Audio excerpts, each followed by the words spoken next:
are. There's a lot of different stuff being talked about right now. There's so much to talk about, and we can talk about any subject that's come up in the last 24 hours. The Dejounte Murray deal with Atlanta. Any of the like pre already kind of said like signings that are going to happen, like the Wall Clippers signing, stuff like that. So you guys bring it up and we'll just talk about it. Shane Waters, good morning. Good to see my friend Shane. Freddie extension, possible Thad resigning for great value. I'm liking what I hear, but they're just rumors. That's right. Shane's hearing it from Jake Fisher. So we don't know whether to think it's real or true. Some people are saying, well, you want to believe this one because it's in favor of the Raptors and what they want to do with their money, but you don't want to believe the OG Anunoby stuff. Like, you're picking and choosing, Raptor fan. Why would you believe Jake Fisher on that, but you wouldn't believe him on this? Well, partly because this part of what he's saying has some plausibility. Like, these are numbers that are within the realm of realistic numbers that would be offered to Fred VanVleet and Thad Young. So I like this rumor, and I think that this rumor has more grounding in reality, is the basic truth of it, and honesty. So that's basically it. But yeah, I like those numbers too, Shane, and I want to see it happen. If we can get Thad for $5 million a year, that is a great deal. Raymond's saying Tobias Harris is in town too. I think he's looking for a roster spot. That is interesting. I did see that Tobias Harris was in Toronto, which I found very strange and weird. Like, why the hell would he be here? What is the connection? What is it? Like, he's the enemy. He is the Philadelphia 76er. He's somebody that has been playing against us for years. Why is he here? Holy crap. Very weird. Very, very weird. Why is Tobias Harris here? Is it because he's doing something advertising with Canada? What is it? Why? And I saw this whole thing when he was here. They advertised him as NBA All-Star. Tobias Harris is in town. I was like, that man never made the All-Star team. He is not an All-Star. Whoever said that he was an All-Star. But yeah, he does have good stats over the last 5 years, apparently. I saw that stat. We're saying that he was one of the best stats guys in the last 5 years with certain categories. All right, let's see. Yeah, Monique is saying wild stuff. G saying, Mo, you spoke with Ron? I want to know more about that, Monique. If you were what you talked about with Ron, Harper Jr. and more and stuff like that. Tom Duke is saying, Wing Wednesday was a good day. Hope Cirque du Soleil was fun. Come on, front office, with so many decisions. Yeah, Cirque du Soleil was incredible, Tom. I'm not even going to lie.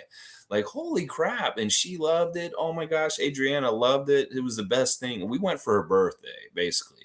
It was my birthday present to her, and it was perfect. It was perfect. She absolutely enjoyed it. Mesmerizing. You know, it's this kind of thing where there's stuff going on all around you. You don't know where to look. There's like this dude's flipping over here, and this lady's playing a kazoo, and this person's rolling on a ball over here. It really is like a real circus.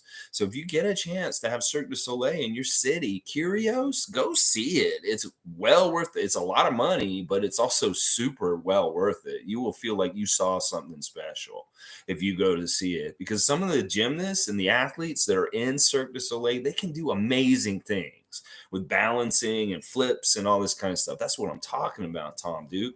Go to that Cirque du Soleil if you haven't. Tom Duke thinks it's awesome that Mo's talking to Ron Harper Jr., and I agree. G's saying Tobias is here. There's so many players here right now. I know, it's almost like Toronto's nice in the summer, y'all. It's like the secret is out. All these NBA players are like, man, Toronto's live in the winter, but it's cold out and there's snow on the ground. Well, I wonder what it's like in the summer. Boom, they're coming here and they're seeing it. I don't know if that might make it more appealing to come here. That they're seeing like I said, Scotty was in Dallas, Texas this week, and he said it was too damn hot. Maybe these guys are in places where it's too damn hot in South in the States, and they're like, well, let's try out nice and cool Canada, because this has honestly been one of the most mild, cool summers so far. Like, it's El Nino. El Nino is doing weird stuff to our temperatures this year. Like, it's way too cool in Toronto. It should be like balls ass hot here also, but it has not been. It just has not been. It's crazy. Let's see. G's saying, sweet, Mo. Is he enjoying it here? I'm pretty sure he loves it here. He does. Okay. Yeah. Monique's saying he loves Toronto and he does the 905 way. Listen, Ron just got to do that. Freddie did it. He saw Freddie did it. He saw Chris did it. He saw Pascal did it. He's got to do it too. And there's no big deal about it. But I'm like that he's saying that he doesn't need it. He thinks he can go straight to the NBA and be a good producing bench scorer for us right away. That's what I'm hoping, that he can be a scorer off the bench in different ways. Let's see. Good morning to David S. Good morning to see. Good to see you.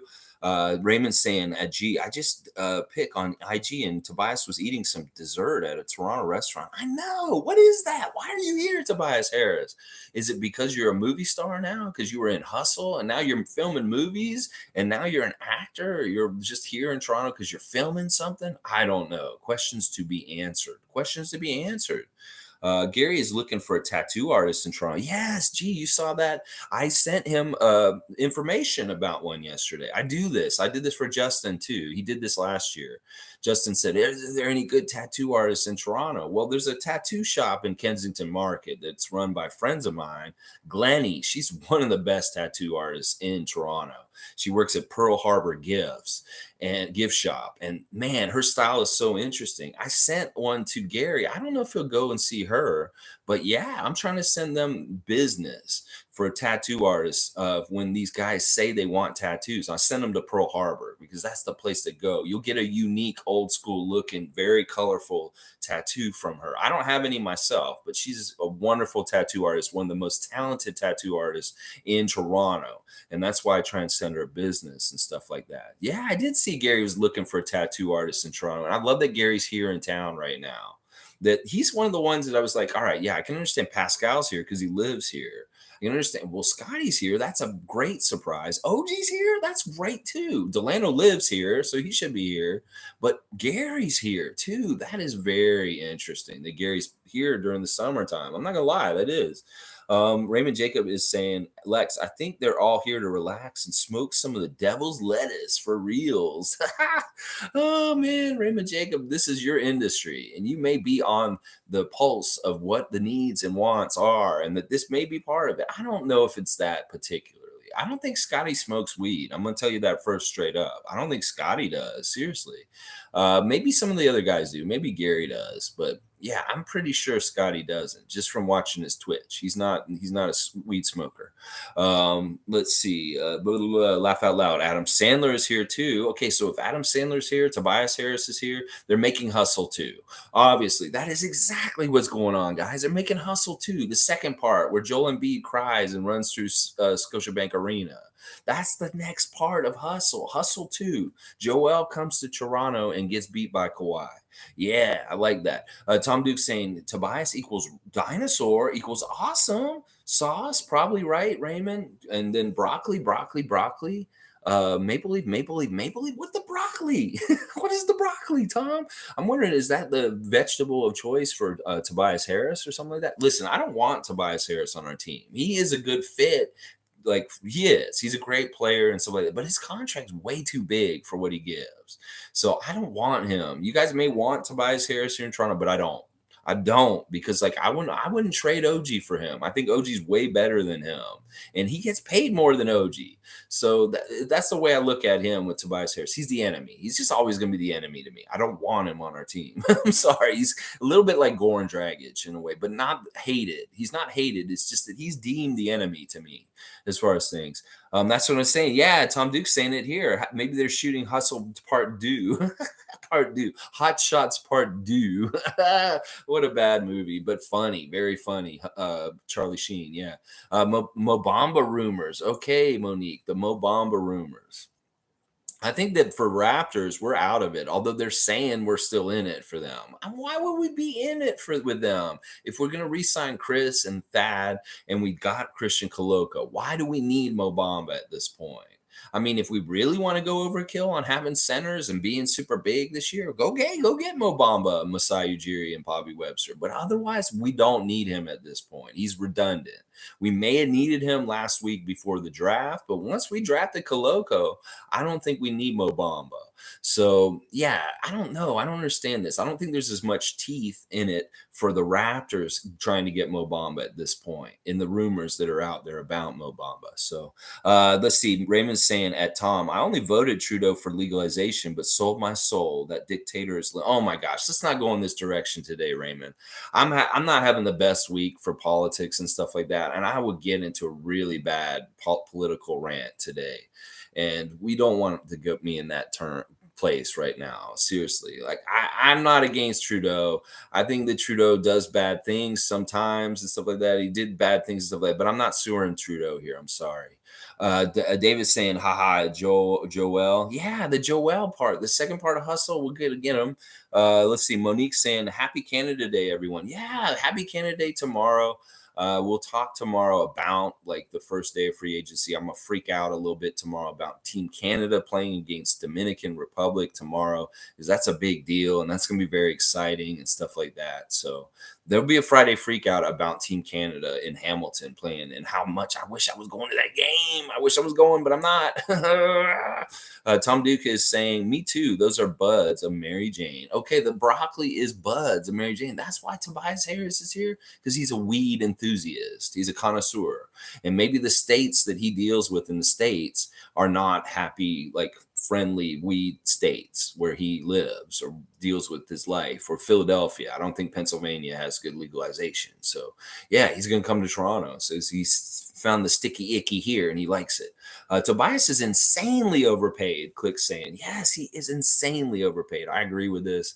And that's why I said we don't want him. Not on this contract. He may be a good player and he would fit and he would be the good player, but he's already way overpriced, which is too bad. Click saying, a power forward who can't get the free throw line. Yeah, that's a knock. There's a couple other knocks I have on him in different ways. Because I put information out there to knock him. It's like he doesn't show up in big games. He's not this and he's not that and stuff. Statistically, he's very good in different ways, but also he's not totally consistent when it's important, is what I'll say. G's saying, apparently Raptors have 10 million for free agency now. Got some shooters and get some shooters, in my opinion. Yeah, I like that, G. I do like that because we'll just have to see what happens. We need to get Boucher. We need to get Thad. And then somebody like we're saying this week, Lonnie Walker. Lonnie Walker from the Spurs. The Spurs are in full tank mode now because Murray got traded to Atlanta. And you know what this has actually made me think? Maybe Poeltl is gettable at this point. That Poeltl may help them win too much this season, and that Popovich may be ready to send us Poeltl at this point. Like, this is the guy. I don't care if we have all these guys, and I just said we don't want Bamba. I do want Jakob Poeltl no matter what. And that if San Antonio is having a fire sale to tank this season to get the number one pick for next year, because they really seem like that's what they're doing with trading Murray, then maybe Poeltl is gettable at this point, and that we do need to investigate this and try and get Jakob back here. I would even trade one of our big men just to get him back, because there is a certain really good synergy between him and Pascal Siakam and other players on this team already. So, like, as much as I love Khem, I don't know. I don't know how to deal with this. If they can make Jakob be on Toronto Raptors again in the next year or so, that would be really good, and I would like it a lot. But we'll have to see. Tom Duke saying, so many cuts for the front office. If we want guys like Bamba, et cetera, I want to keep Yuta. Yuta's gone, man. Listen, the qualifying offers this week showing their hand to Justin and David Johnson, and then the Nando DeColo honorarium that we always do each year.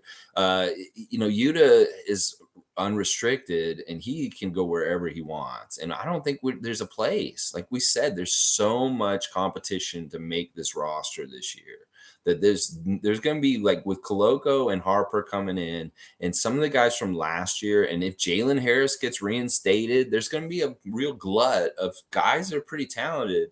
They're going to be fighting for the 13th, 14th, and 15th spots on our roster for this season. And that this training camp and summer league this summer are going to be very, very telling and competitive and interesting. You got Armani Brooks. There's so many different dudes that are on the cusp of making the Raptors and don't really actually have a guaranteed spot, that it's going to be cutthroat. I'm going to tell you that right now. Summer league is going to be cutthroat, and so is training camp. Training camp is going to be very cutthroat, and these guys have to play their absolute best and really show something, because we're going to have to cut some people that people may not be happy about cutting and stuff like that. So Yuta is not going to be on our team next year. I'm going to tell you that right now. As much as we would love to keep Yuta around, I don't see any kind of scenario where he's going to be involved honestly, at this point, because the writing's on the wall and it's just his time has come with us and stuff like that. So let's see. Let's see. Okay, we got a random gamer here. That's cool. Let me keep going here. Click saying apparently Toronto is the favorite to land Ayton. Scotty was with Ayton's free agent yesterday, and Ayton and his free agent talked about possible destinations. All right, listen, Click. The thing about Scotty being with Bill Duffy yesterday in LA, Bill Duffy is Scotty's agent. They share the same agent. DeAndre Ayton and Scotty Barnes have the same agent. Luka's also under his agency. Like, this guy's got a lot of people under his agency. I think Vucevic is another one. He's got he's got Doncic, he's got Vucevic, he's got DeAndre Ayton, he's got Scotty Barnes, and that's just Scotty Barnes hanging out with his agent. People are reading way too much into his appearance with Bill Duffy yesterday. That's Scott's agent. That is his man who represents him. That is his Clutch Sports. So he's just hanging out with his agent. He called him the GOAT. Just because they have the same person representing them, you got to understand, Bill Duffy is representing like 20 NBA players. So by this logic, why would we have any more of advantage over Luka Doncic or Vucevic, the Bulls or the Mavs, because they have the same agent also. So this is a flawed logic in a way. And I don't want Ayton here at this point. I think our team's set up. I kind of want Koloko over Ayton. I'm not going to lie. That, like, in the long run, I think I want Koloko over Ayton. And that Ayton may just muddy the situation after drafting a really sweet 33 pick. I think that we honestly, at this point in free agency, we should get off the center tip. That we finally got a center in the draft, and if we resign Chris Boucher and Thad Young, that's good, solid, big guys around that, and we're going to have a lot of bigness this year, even more than last year. And that it may be overkill to try and get Bamba or Ayton or Gobert at this point. Like, I don't like the Jazz deals in any kind of way. I don't like anything they're sending us. And Phoenix would probably be something similar. Like, we'd be giving up guys we don't really need to be like replicating what we have now that we built from the draft. So I'm off the train for trying to get a center in any kind of way, whether it's free agency or by trade. That we're good. We're good now in that department. So, yeah, actually, there's somebody saying something that I would look at. Alistair saying, I don't know if we should start Koloko or Precious. Yeah, Alistair, I saw your comment yesterday, and I wanted to give it some time on the stream today. We've got to remember, guys, Koloko is not proven in the NBA in any kind of way. Like, he may look really good with the eye test. He may look really good as a physical specimen, as his jump shot and the things he's doing in workouts, but we don't know how much it translates still. That the game in college is slower than the NBA, and we're going to have to see if he can transfer into the NBA game and the bigger, the stronger, the faster league and have his skills carry over. And that doesn't happen like that. It does with the lottery pick like Scotty Barnes, but it doesn't with a 33 pick in the second draft. He has to go the regular route of playing 905. He has to do G League. He has to do half and half. But it could be very similar to somebody who is like very well used in the regular roster, but he's splitting time with the G League also to get as many reps as possible. This is why Khem Birch is absolutely still essential, because he's the teacher. He's the guy who's going to teach our young bigs like Precious and Koloko how to be better NBA players defensively and also just be a better pro growing up. This guy is so invaluable. This is why I hate how people are saying that he's so disposable at this point. He is not. He's valuable. Khem Birch is important, and he should still start for right now. That he had, like I've said last year, all season, is the reason why I like Khem Birch starting is he establishes a low post defensive presence at the beginning of the game, because other teams will try and go to their center or guys down low to start and get their offense opened up. And Khem does the best job of physicaling guys away from the basket, whether it's Jokic or Embiid, and sets that physical presence that is essential for a team to establish a low post defense. And that these other guys on our team, Precious can't do this yet. He can't do this yet. So why the hell would we think that Koloko could just automatically come in and do that right away? Now, he may be able to do it by the end of the year, and there may be more trust given to him as the season comes. I won't say that Koloko won't start by the end of the year, and he may do spot starts here and there, but not from the start. He's got to learn the NBA game, the pace of it, and how quick it is, and be able to catch up and be able to survive and thrive in it before we think about starting him. He'll be a great bench guy, a great look to bring off the bench, somebody that we needed last year, where we felt like we're getting too much burn down low. We put Koloko in, all of a sudden, boom, that's a whole other look, a look we haven't had since probably Serge Ibaka. So this is really good, but we can't put that much expectation on him already, Alistair. It's just what I'll say. So temper your expectation a little bit, but I'm not against him starting by the end of the year. This could happen over the season, but at the beginning of the year, you got to give your vets the time and put them in. Put Khem Birch in, put Precious in over him, because there's a pecking order also. You don't want to just give the rookie the keys to the car, whereas like Precious is ahead of him in kind of things, and Khem is kind of more established and ahead of him also. So we got to let everything happen the way it's supposed to. He's coming in at the bottom. He's got to work his way up the ladder. Is basically like a video game. So that's the way I look at it. But I like that you like him and that you think that he's ready and stuff like that. Because I do think you're right in some ways. He may be like, if this was a shitty team, if we were a different team than the Raptors, then yeah, we would be starting him right away probably. But we don't have to do that. We don't have to do that. And we'll have to see what Nick does. But I think it's super unlikely. Like, we're more likely to start Scotty at center still. And that's probably what we will do this season. Not gonna lie. All right, let's see. Click saying, I would like Patty Mills or DiVincenzo. Yes, Sacramento is not exercising the contract with DiVincenzo. They're letting him go as an unrestricted free agent. And he is actually, as much as I hated him on Milwaukee, he's actually kind of fits the prototype of the scorer or shooter that we want for our bench with the MLE. And I like that Click's mentioning him here. And Patty Mills also is the same kind of thing. But I'm hearing that Patty Mills may be just about to come right back. I don't know. I get so confused. Like, James Harden is declining his option, and he's deciding to go for lower money to help the Sixers with their salary cap. Unlike Russell Westbrook, who's nailing the Lakers for the full amount. Harden's trying to build a champion in Philadelphia. I have to give him credit. I was really impressed by James Harden doing this, declining his contract and getting signed to less money to help Philadelphia with their salary cap. Kudos to him. That is a real team player kind of thing to do. And if you look at it compared to Russell Westbrook, there's a big difference there, because they're not doing the same thing. The Lakers are probably like pissed.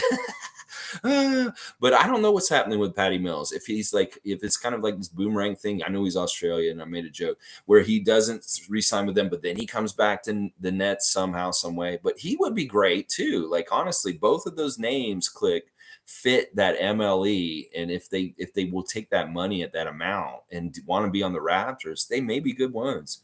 Tom Duke saying shooters for sure. Excited to see the dudes in the summer league. Yeah.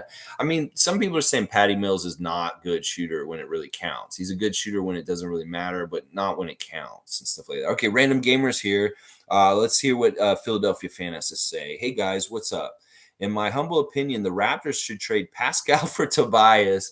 Tobias is way better. You don't send Pascal. You don't Pascal. Just send. You don't need Pascal. Just send him to Philly, and he's winking.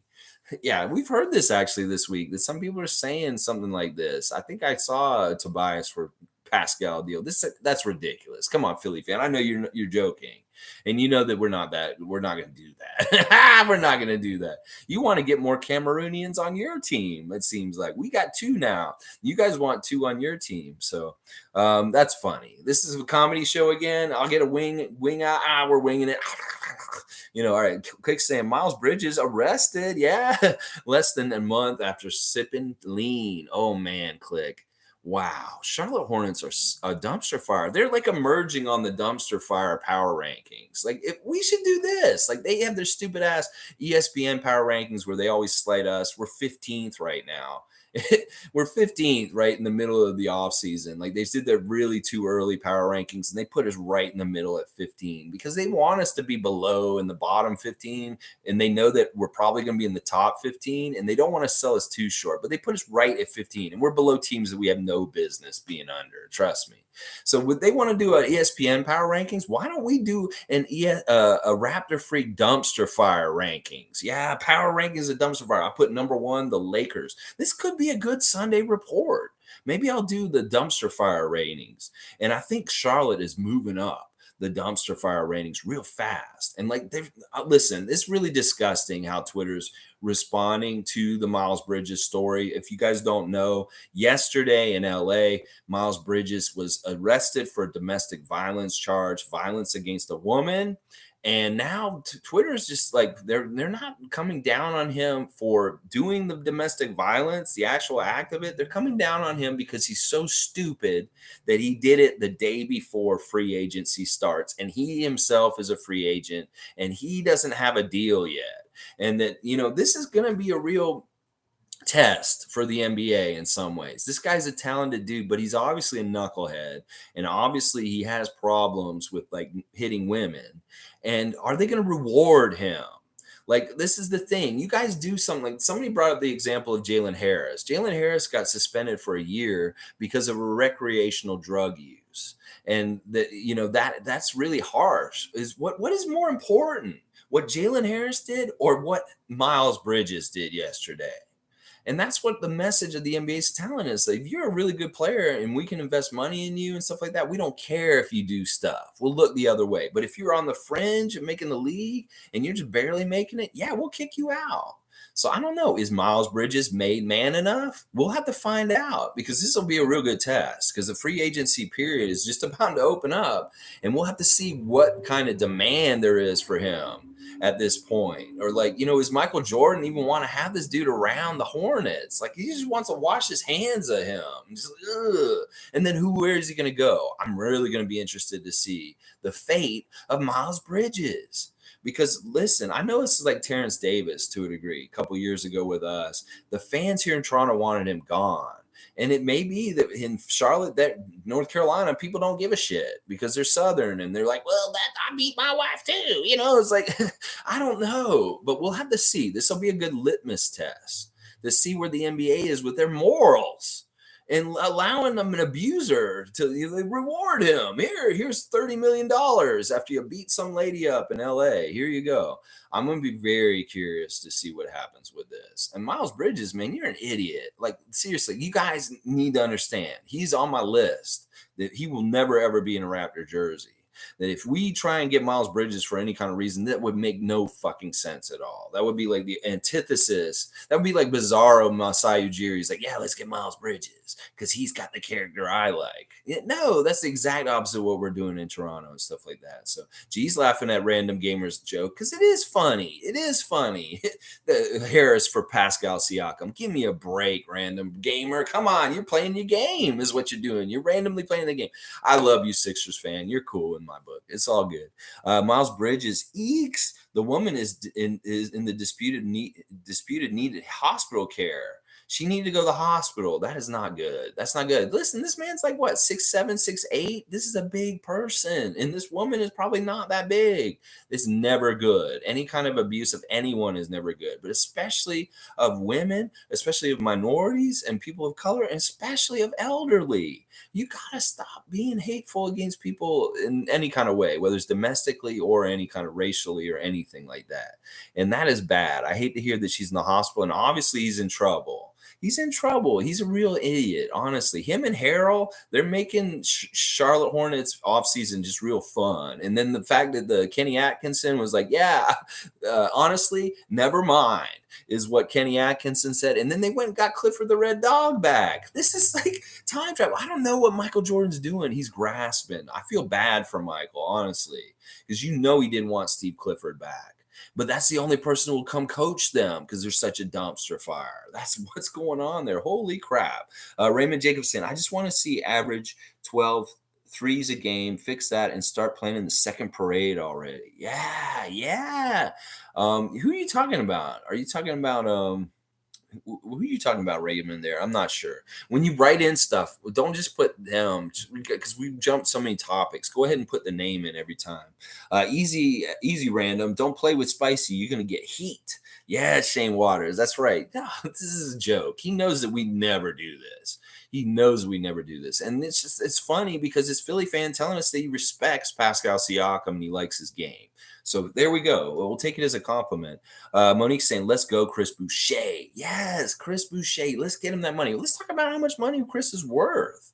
Can we pay him $10 million a year and he'd be happy? I don't know. How much did he make this year? He made I think he made around 9 or something like that. He's going to need to get a pay increase. He is, for sure. And Thad, if he's at $5 million, that's great because that means the little signing bonus thing, the $5 million one will be used on Thad, and then there's like a $10 million one that can be used on Chris.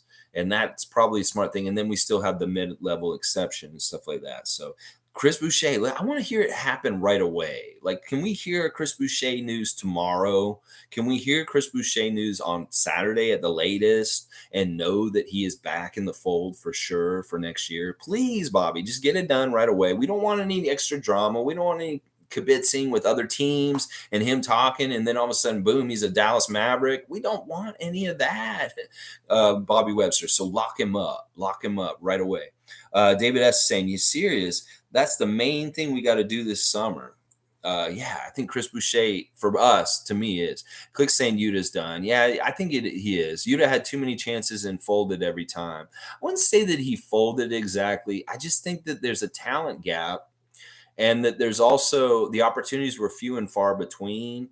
And that it's just that kind of like he didn't have enough juice. He didn't have enough to really get there. He was close, though. He was right there. Like Nick said last year, he was really the guy who was just barely almost in the rotation the whole year. If he hadn't been hurt at the beginning of the year, he may have had a better chance. The whole thing with Svi tried out in the beginning of the season, that could have been more Yuta minutes too, when Svi was getting a lot of minutes at the beginning of the season. But Yuta was hurt. And that really messed up his year last year, him being hurt. And he knew it. He knew that the opportunities were going by him because of him being hurt. And that it was kind of just too bad and sad. So we're going to have to see what happens with that, with Yuta for sure. But I hope that he comes to another team and he gets a lot of time and he becomes an established NBA player still. Because I think that can happen. I really do think that could happen. Sonny's here. Sonny from Scotty's Twitch. Hey, Lex, in chat, how is everyone doing? Michael Grange was saying that Ayton in Toronto isn't going to happen, and then we might be in for Donte DiVincenzo. I don't mind this. I have to get to know him a little bit better. To me, he's just another one of those Milwaukee punks, is how I've looked at him the last couple years. But if he comes here and he's like, listen, the thing I remember about him is isn't he the guy who did the White Man Can't Jump in the slam dunk competition? He did the homage to Woody Harrelson in the White Man Can't Jump in the dunk competition. He wore the same outfit as Woody and paid tribute to that basketball movie. Listen, we'll have to see. This dude is bombing threes. He's hitting shots, and it works with what we want to do. And like they get him in here. Hey, we'll see. He's not on my no-fly list to come to Toronto. He's not Miles Bridges. He's somebody that's welcome here because he seems like he's an all right character. Click saying it's sad but true. I'm talking about Yuta, I'm guessing. G saying, I would like Donte DiVincenzo. Okay, G's got G's approval.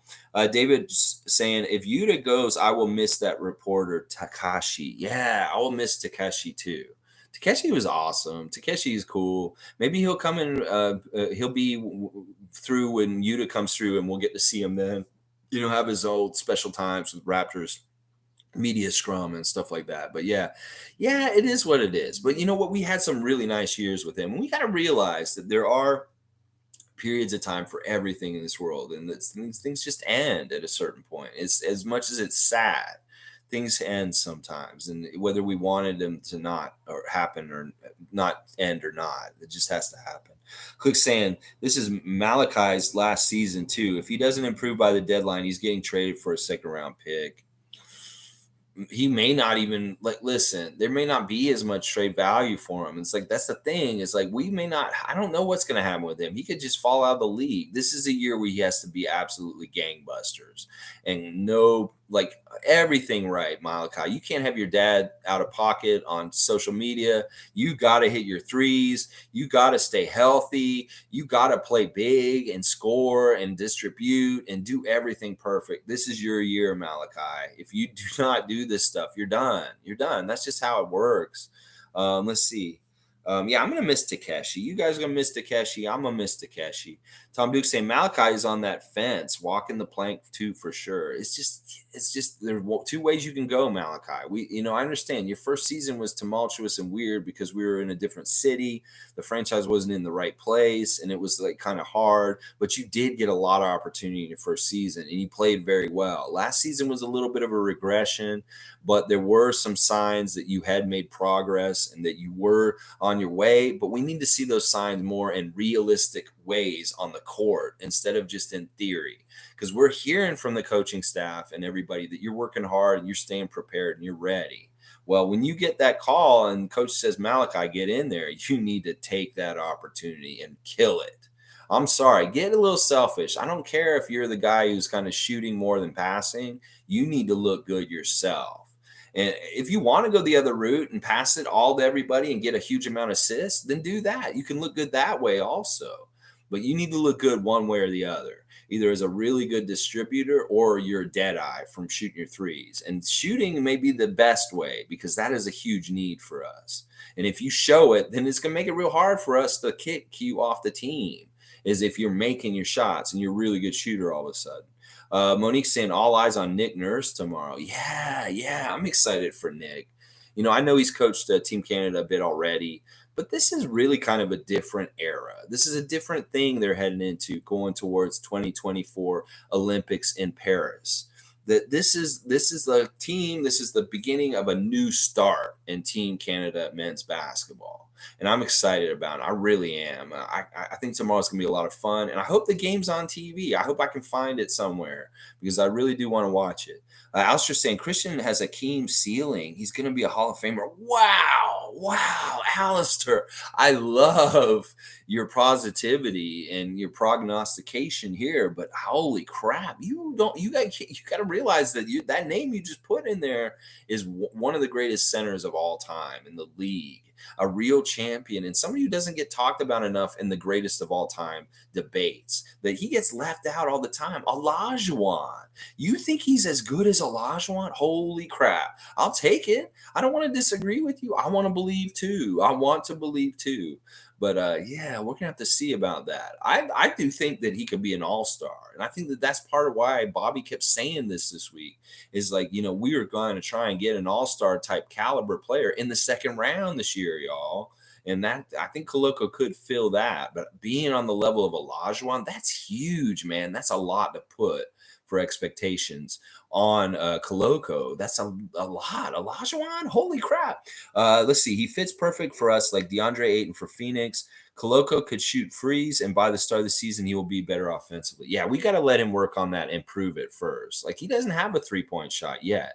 But there is a lot of speculation that we will get him trained on it and he will develop one. But it may be like Precious. It may be, boom, he's doing it, he's hitting, he's having quick success. Or it may be like more failure than success. And he may get taken away from trying to take those threes initially, just while he works on them more and more. But I think that eventually he could become a very good three-point shooter, and that will be very important in the NBA, and it will help him to be the best player he can be. Six Canada's here, Six Canada TV in the blue and white colors. They need to stop reporting on the Raptors talking about Rudy Gobert. I agree with this. I think that that's not realistic. I think this is Utah once again. Everybody's wondering where these things are coming from. They think like there's a little bit of this is so dumb too, and I'm glad I'm finally mentioning this. Some people think that it's Clutch Sports that's putting out all the news about OG, about trade rumors to Utah and Portland. I don't think that is, because I think that OG would be pissed off at his management if they were trying to manipulate things by putting trade rumors out there like this. I think this is purely and solely coming from the other teams and just writers, hack writers who are just making things up. I don't think this is coming from Raptors front office. I don't think this is coming from OG himself. I don't think this is coming from OG's management. Because honestly, he would be pissed because honestly, he's very happy here and he doesn't want this noise. It's annoying. He would be pissed at his management. So I don't think it's clutch.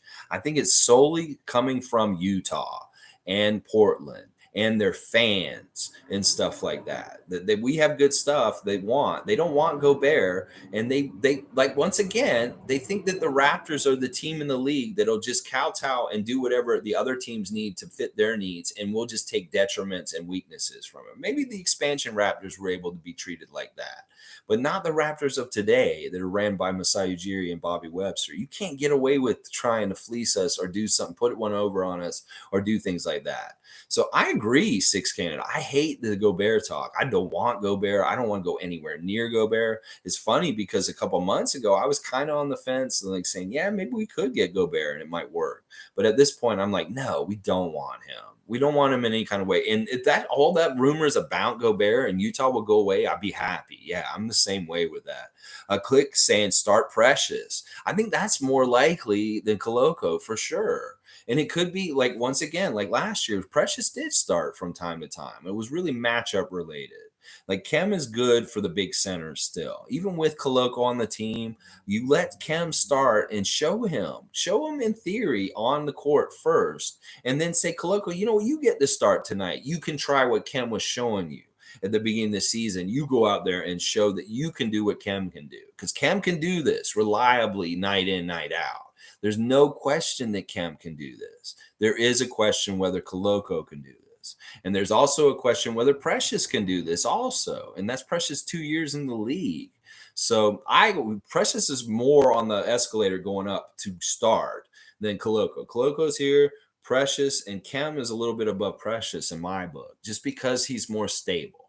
Precious can be a little bit like either a feast or famine. Like either he's really, really, really good and playing badass, or he's kind of disappears. This kind of thing. Monique says she hates the Ayton news. I kind of hate it at this point also. It's true. Somebody said on Twitter, it's like, why the hell would we trade some of our best shooters like Gary Trent Jr. for a center that can't shoot, that we just drafted a center? This doesn't make any sense. All the center acquiring talk that's been going on this summer needs to go out the window once we drafted Christian Koloko. That we don't need Ayton, we don't need Gobert, we don't need Nurkic, we don't need Bamba, we don't need any of these guys anymore. We're good. We're good now with center because we got Christian Koloko, and now people are trying to toss Khem Birch off our team. Well, we got Khem Birch under contract, and he's staying, and he's Canadian. He's a Raptor fan. That's why we don't need any of these other guys to show up at this point. And I'm with Monique. I'm sick of the Ayton, the Gobert, all that kind of news. Click saying start Precious. Play Boucher at the 4 off the bench and Koloko at the 5. Yeah. Well, Boucher's already been kind of like a 4 or even a 3. I like the idea of Chris playing more and more the 3 position, because honestly, he could. You put 2 guys that are even bigger than him, and you put Chris in the middle of the lineup. That's nasty. That means there's length like crazy. And then you have a big point guard like Scotty or Pascal and OG at shooting guard. And you got Precious and Koloko with Chris at the 3. Like, think about the defensive ability of that team. It's just nasty. Our long arm monsters just got a huge upgrade in height and just all around scariness in the league with Koloko on our team now. So I'm more likely to be behind Precious Achiuwa starting over Koloko for this season, just because I really do believe in time accrued and seniority, and Precious has got more time on an NBA court and understanding what it takes, and that's part of it also. Raymond Jacobs saying we have future stars on our team already. I can't wait till our boys level up to the max. It takes time. Yeah. I mean, it's crazy. I was looking at a stat, and they're showing all the players that have been in the NBA on the same team for 10 years plus, and there's only 6 of them. And 3 of them are on the Golden State Warriors, and they're Draymond, Steph, and Clay. That's the kind of way this league is. You see success by keeping your eggs in your basket, not switching your eggs in and out like the Knicks. They just went and got Cam Reddish last season for draft picks, and now they're swapping him out. What the what the fuck are you building on your team? You're losing your value by switching in and out so quickly. And that's the thing that I want to tell Raptor fans is when you switch your personnel in and out too much, you lose value. And the value is accrued by holding on to assets over time and them appreciating. It's just like in real life. You get a car, you take care of it really nice. It's a classic. It gets more value over time. Now, that's the thing. You switch your underwear too often, too quick, you lose value left and right. And that's one of the things I love about the idea of keeping Fred for life. Having Pascal as long as we can have him, OG as long as we can have him, Scotty as long as we have him, because there's so much value built over time together and accrued and in the same place. And this whole switching around the NBA this last decade has really hurt team stability as franchises. That we're seeing it all over the league. That's part of the reason why none of these teams can get any traction anywhere is they have no stability in their team, in their franchise. And that the Raptors value that stability to a degree. And that is part of keeping it like this and not being like Raptor Twitter or Raptor fans that are always like, we should trade Khem now because we got Koloko, or we need to get rid of Fred. We need to get rid of Fred.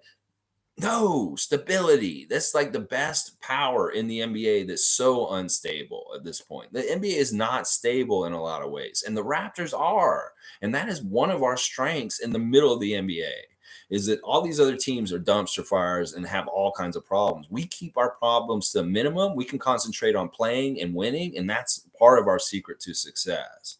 And we didn't have any of these distractions like Brooklyn Nets did, or the dumpster fire the Lakers had, or any kind of internal problems like the Washington Wizards and stuff like that. That's what I'm saying. That's where we get value, is from stability and keeping true to our guys and having them really buy in and be loyal and ride or die with us, like to the end, like really care about playing with us and stuff like that. So yeah, we got to invest the time. Alistair's saying DeAndre Ayton is a perfect comparison for this dude. We swapped places with Phoenix. They had a center and we didn't know we had one. This is a dream to have a perfect fit center. I know they're very similar, Koloko and Ayton. Like, honestly, it would be so stupid to have Ayton in them. What are we trying to be, Cleveland and be a Tower City all of a sudden like Cleveland is? No, we don't want to go to that extreme. We'd like to be the middle, because there's some flaws with Tower City and Cleveland. And if we had Ayton and Koloko, that's kind of duplicitous. That's very same. Like I said it wrong. Duplicitous is not the right word. It's duplicated. It's kind of duplicated if you have Ayton and Koloko together, because they're kind of the same player in some ways, same skill set. Monique's saying start Precious or Khem. Yeah. Just keep to what they were doing last year. I lean towards Khem just because I know he's really, like, he will stop the other team from getting any kind of low post game established right at the beginning of the game. He's the best one at doing it. He did it last year. And that was one of the reasons why I hated when he was hurt, because we were getting off the bad starts in games. You guys remember last year, there were so many Raptor games where the other team would jump out to like a 10-point lead on us right at the beginning of the game, like 10, 20-point lead. And we're like, oh my gosh, why do we always have to start so poorly? Well, Khem is one of the forces that helps us not start so poorly. And this is why I'll fight for him being on the team and starting to the end, because I see this and I understand this from a basketball perspective, that Khem starts us with a good start on our defense. And that's why he's so important. Rahul's saying Miles Bridges ruined his NBA career. All right, Rahul is in once again, he got promoted to front office Raptors. He knows he's on the inside. He's probably on the phone. And it's like, I might do Rahul being a GM impressions on this stream a little bit, Rahul. I'm not doing it to insult you or anything. I'm just doing it in general. It's like Rahul's on the phone. Like, oh, really? Well, why would anybody want him then? Click. I love it. That might be a good new segment. Rahul, the GM in the office on the phone. I'll just like do where like Ayton. Why do we want Ayton now? We got Christian Koloko. Click. And it's not click, but click the phone. Anyway. Monique saying Patrick Mutombo officially in Phoenix. Yeah, sad to see. He's such a good leader. He's a tough dude. This is who they need in Phoenix, though. They need somebody to come in there. They need a new sheriff in town in Phoenix to come in there and wrestle them outlaws and get them back on the right page as a franchise. Because it's not even the players. It's not like the 70s and the Coke train that the Phoenix Suns was then. It's the office. They need the coach to come in and maybe help the front front office cleaning up their problems with their PR and their stuff like that. But it's sad to see him go. He's a really good coach for us to have in our organization. But it's good. He's moving on to bigger and better things. But it was really nice to see all of his former players sending him tributes on their Instagram, like Chris Boucher, Justin Champagny, a whole bunch of different people recognizing Mutombo and appreciating him for his time with the Raptors. So I'm glad to see the fans being like that. Click saying, I won't be surprised if Mills leaves the Nets. It's a clusterfuck over there. I think you're right. I was about to say, I think he's doing it to re-sign with them, but I think you're right that he's probably is going to leave. Although, you know, Kyrie, I don't know what the hell's going on with Kyrie. He's such a weird dude. Like, it's so back and forth about whether he really wants to be in Brooklyn or not. I'm not totally sure. And I think he'll be like that during the season once again. It'll be very herky-jerky, even without the vaccine mandate kind of problems. I mean, he can't play in Canada still. Like, we're not going to see Kyrie play in Canada probably for years to come. That's the craziest thing. Like, this is a home advantage that the Raptors will have against whoever Kyrie Irving has on their team. Is he just not allowed to come into our country? So I'll take that advantage. It's hilarious. Let's see. Monique saying the Raptors show has been great lately. All right, Will Lou. You know, I know that they've had different guest hosts and stuff like that. Like Blake Murphy comes in and does the show from time to time. They've had different really good guests. Like, that's awesome. More Raptors media is out there and stuff like that, the better. Once again, I try not to watch a lot of I watch certain people for information, but I don't like to watch too much that's kind of similar to me, where they may be just opining and just kind of talking off the fly and talking stuff like that. Like, that's why I don't watch Chev anymore. And I don't really watch the Raptors show because I don't want to copycat them. I want to be originally my voice and how I feel and I see. And I may watch them too much, and then all of a sudden I'm like carbon copying Will Lou or something like that. I don't want to do that.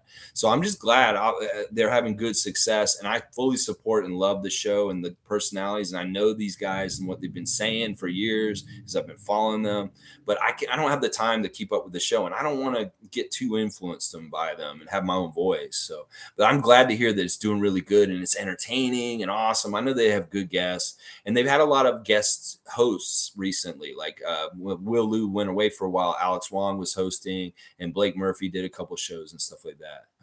Click saying Charlotte Hornets turned into a trap house. I know, it's crazy. Like, they are so crazy. Like 3 pounds of marijuana and slapping somebody around in LA. Look at that. That's the Charlotte Hornets offseason. Oh, and getting rebuffed by a coach and saying rejected. Honestly, never mind, Charlotte. I'll stay here in Golden State, the city of rings. Alistair saying people forget we started Gillespie straight out of Memphis Hustle. We don't need Christian to score, just rebound, block, defend, and the other 4 could put up 30. He provides balance. Well, that situation when we had to start Freddie Gillespie was because we were trying to play with no center. And that was absolute disaster. We were in desperation at that point. We needed any kind of size up front. That's the only reason why Freddie Gillespie got to start right out of Memphis Hustle. Because Alex Len and Aaron Baines were absolute failures, that they were garbage. And then we tried to play up most of the season without any centers. We were playing OG at center, and that was a mess. And that Gillespie was a much needed sign. Like, he was like an emergency signee and brought in to do that and help us. This is a different team at this point. We're a much better team than we were at that point. Thank God. And it's just a whole different kind of situation. We're coming from a place of abundance at this point. We had scarcity at center at that point, that we needed Gillespie in there. But at this point, we've got abundance all of a sudden at center. I love it. I've been wanting abundance at center for years. Like, I wanted it during the championship year. I didn't think Mark and Serge were enough. I wanted another good, like, big that could be in there with them, just in case there was foul trouble. It's that kind of stuff that I'm thinking about. I want to have at least 3 or 4 good center power forwards, centers, just straight up centers on the team. And we got that finally with Koloko, Birch, Boucher, and Achua, and Thad Young, even with that in a way. Like, that is actually enough size for me. That is finally, the Raptors finally meet the threshold for what I like as far as centers on a team roster. We've been too short and too small for too long. And then Koloko's arrival actually finally got us to that point that I like. So Yeah, I mean, I understand what you're saying, but one of the things that they did last year was that lineup, if they don't have a big center on the other team, we're starting Fred, Gary, OG, Pascal, and Scotty. That's a weird team, but if we get in trouble, and it'll be very similar to last year, we get in trouble with the big guy, and Scotty's not doing a good enough job defending their center because he is our defensive center. If one of those other guys doesn't start, Scotty is because he jumps the jump ball and he usually has to guard the biggest guy. If it's not him, it's OG. And if it's not working, we're not playing good enough defense, then they'll switch Khem in right away and put him in. It could be that Koloko's that guy at that point instead, Alistair. Like, think about it that way. Like, we start our most talented five because that's what Nick wanted to do last season. He said, I want to put the most talented five out there, and that's Fred, Gary, OG, Pascal, and Scotty. And then, I'll adjust if we need size as we go. Because basically his whole bench is size now. It's like Precious, Chris, Thad, Koloko, Khem. That's his whole bench. It's like, which center do I want to put in case we're in trouble? Is the kind of thing. And it could be that Koloko becomes one of those early centers, like right away. And stuff like that. We'll have to see. Click saying they're moving that dope in and out and slapping women. Yeah, just wildness out there. It's like the antithesis of the Raptors in some ways. It's like, boy, you want to have some ballers, some street guys. Well, don't go to that extreme with Charlotte. There's somewhere in the middle. You can be in the middle. It's like you don't want just like very nice, hi, I'm a very nice man kind of team, David Robinson kind of team, or all the way to a Miles Bridges, Montrezl Harrell, like off the chain kind of, we're partying in the off season and we don't give a shit about our lives or have any kind of like we're not worried about our NBA careers or anything. It's I Smoke Rocks is here. All right, this is always fun. This is a little bit of comedy. Let's see. Hi, Raptor Freak. What do you think about James Harden declining his $47 million option? Do you think Harden is going to be going to a new team? Maybe James Harden could be a Raptor. Well, I don't like him being here. I don't want him to come here. But you know what? He's staying with you guys. He's doing this for you, I Smoke Rocks. He said this. Honestly, I'm super impressed with James. Like, since we played y'all in the playoffs, I'm liking James more and more. That what he did is very nice for your team. And you should be very proud of him, too. He's letting you guys have more salary cap space to make the team better. He wants to win a championship, and he means it because he's taking way less money to do this. He declined so that you guys could re-sign him for less. That is why I Smoke Rocks. He's not going anywhere else. He's staying in Philadelphia, and he's going to decline so that you guys can have more money to work with to build the team better. And it's the exact opposite of what Russell Westbrook did this week. Russell's taking his full $47 million and taking it from the Lakers. Meanwhile, James declined it, and he said, well, now come back to me and give me less. He wants less to help you guys. So there you go, I Smoke Rocks. James Harden is doing you a favor. And it's not that he wants to come here. Random Gamer saying, if he plays like last season, y'all could have him. Jeez, you guys are down on him. Philly fan is down on James Harden, and I understand. But you know what? There's something weird going on with him. That maybe he's woken up and realized, maybe he got a little bit of self-awareness about his influence on the league. And it may be that he's seeing other guys like Kyrie and Russell Westbrook, and he's seeing how these guys act from the outside. He's like, am I anything like these dudes? And maybe he's trying to change. Because honestly, he's putting team first right now. I'm going to tell you that right now. James Harden is putting his team first and not himself. And that is really weird because that's not normal for him. So it may be that he sees that his career is almost over. He hasn't won a championship, and he's really trying to make it happen. So Philly, you should be happy about this, that James is being a team player, and he really does want you guys to win a championship is what this is telling me. This thing. So you should be happy with James. And if you're getting him on a discount, in some ways, that's really good. You guys are going to get one of the greatest players, scorers. I'll say one of the greatest scorers all time in the NBA for a discount at this point in his career. You guys actually should be happy with him because it's good. He's doing good things for you. Monique saying it's still hard to believe that Justin Champagny is 21. I know. It was Justin's birthday yesterday. He seems so much older and more mature. Like the fact that he now can just now drink in the U.S. is crazy. Rahul's saying, all right, all right. I might do this one on the phone too. I might do Rahul on the phone. It's like, All right, Portland Trailblazers are crazy to think that the 7th pick, Josh Hart or Nasir Little, an additional first-round pick is too much. I know. That's the crazy thing. It's like, yeah, we were talking about this last week, specifically you and I, Rahul. And I was saying, yeah, we could take this Nasir Little, the first round pick of Portland, and Anthony Simons, and we'll do that deal for OG. That's the one we'll take. We don't even have Simons in this equation, and they love him. So they think this is too much. Wait, we are way off on here. It's like, this is Rahul on the phone. It's like, oh, is this Portland? You know what? You're as far away from me as Lake Superior, like being in U.S. and I'm in Canada. That's how far away we are on this. We're not even close. Okay, click. You know, that kind of thing. Random Gamer is saying, let's see what Random Gamer said. I love it. There's lots to talk about today on the Think Tank, the Thursday Think Tank. Random Gamer saying, that's actually crazy what goes through people's heads when they hit a woman. That actually pisses me off. Like, I don't understand it. I don't understand why. Especially, listen, if you kind of love someone or you're in a relationship, even if it's toxic, even if it's up and down, when you are a certain person of a certain height, like I'm 6'4" and I'm 200 pounds, and I can hurt someone, and like somebody who's an NBA player could hurt someone really bad. And that's the whole thing. Like, this is the reason why there's so many gentle giants in this world. Men that are like 7 feet tall or 6'8", and they're 300 pounds. They don't want to hurt anybody, because in some ways around the world, people get scared of people that are that big because they know they could really hurt them. Well, they don't want to be threatening to people. So they go the opposite. They become like gentle giants, like people that are just really awesome and caring, and they protect people. Well, anybody who's super big and huge and they're hurting people, that's really bad. And I can't get behind that, because I know that the woman that he probably hurt was probably half his size, and that he could really hurt her bad if he sent her to the hospital. And it pisses me off too, Random Gamer. Once again, Philly Nation and Raptor Nation kept right on the same page on this subject. And the more that we can find commonalities in this world and how we feel about things, is the better. And this is something that we should be united against. Monique saying, some say 1 year for Chris is because of his age. 1 year deal? Yeah, I'll bet you he was going to want a couple years. Like, who wants to go through this over and over again every summer? If Chris wants to be in Toronto and wants to be here, let's give him at least 3 years.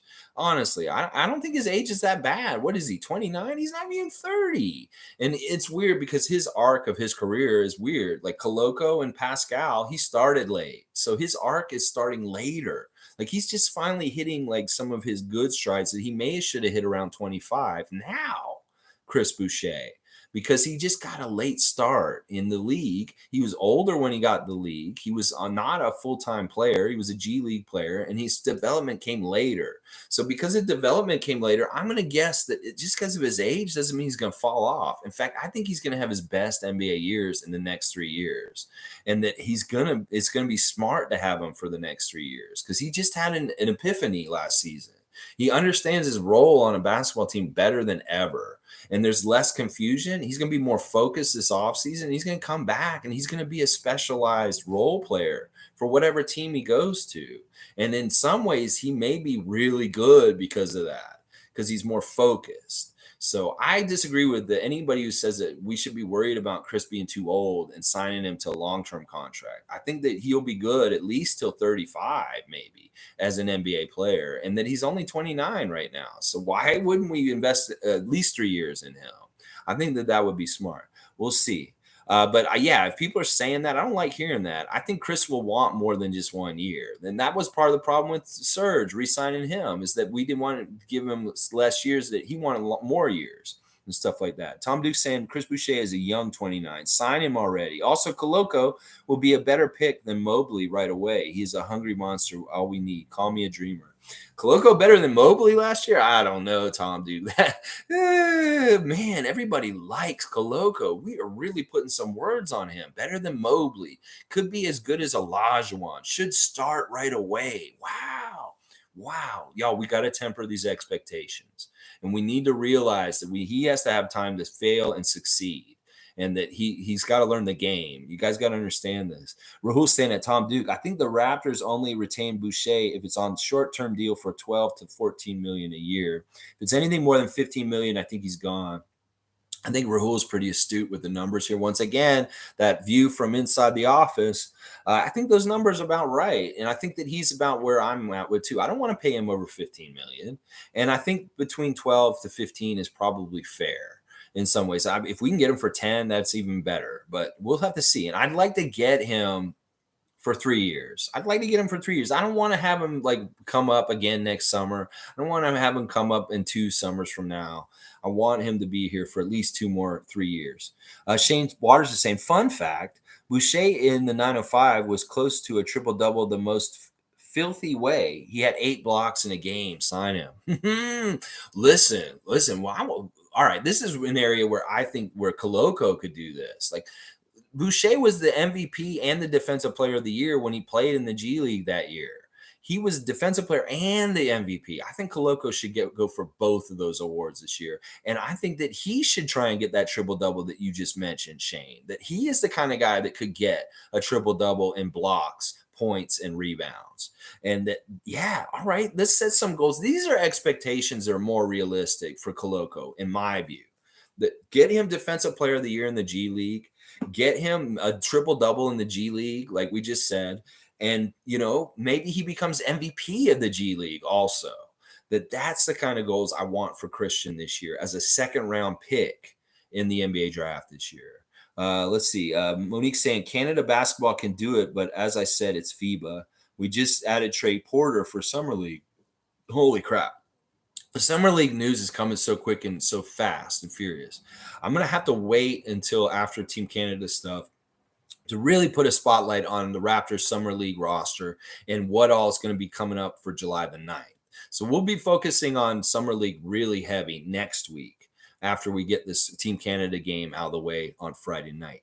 So David S. is saying, what's the goal next regular season? 55 wins. I love that. If we can get 50 wins next season, that's great.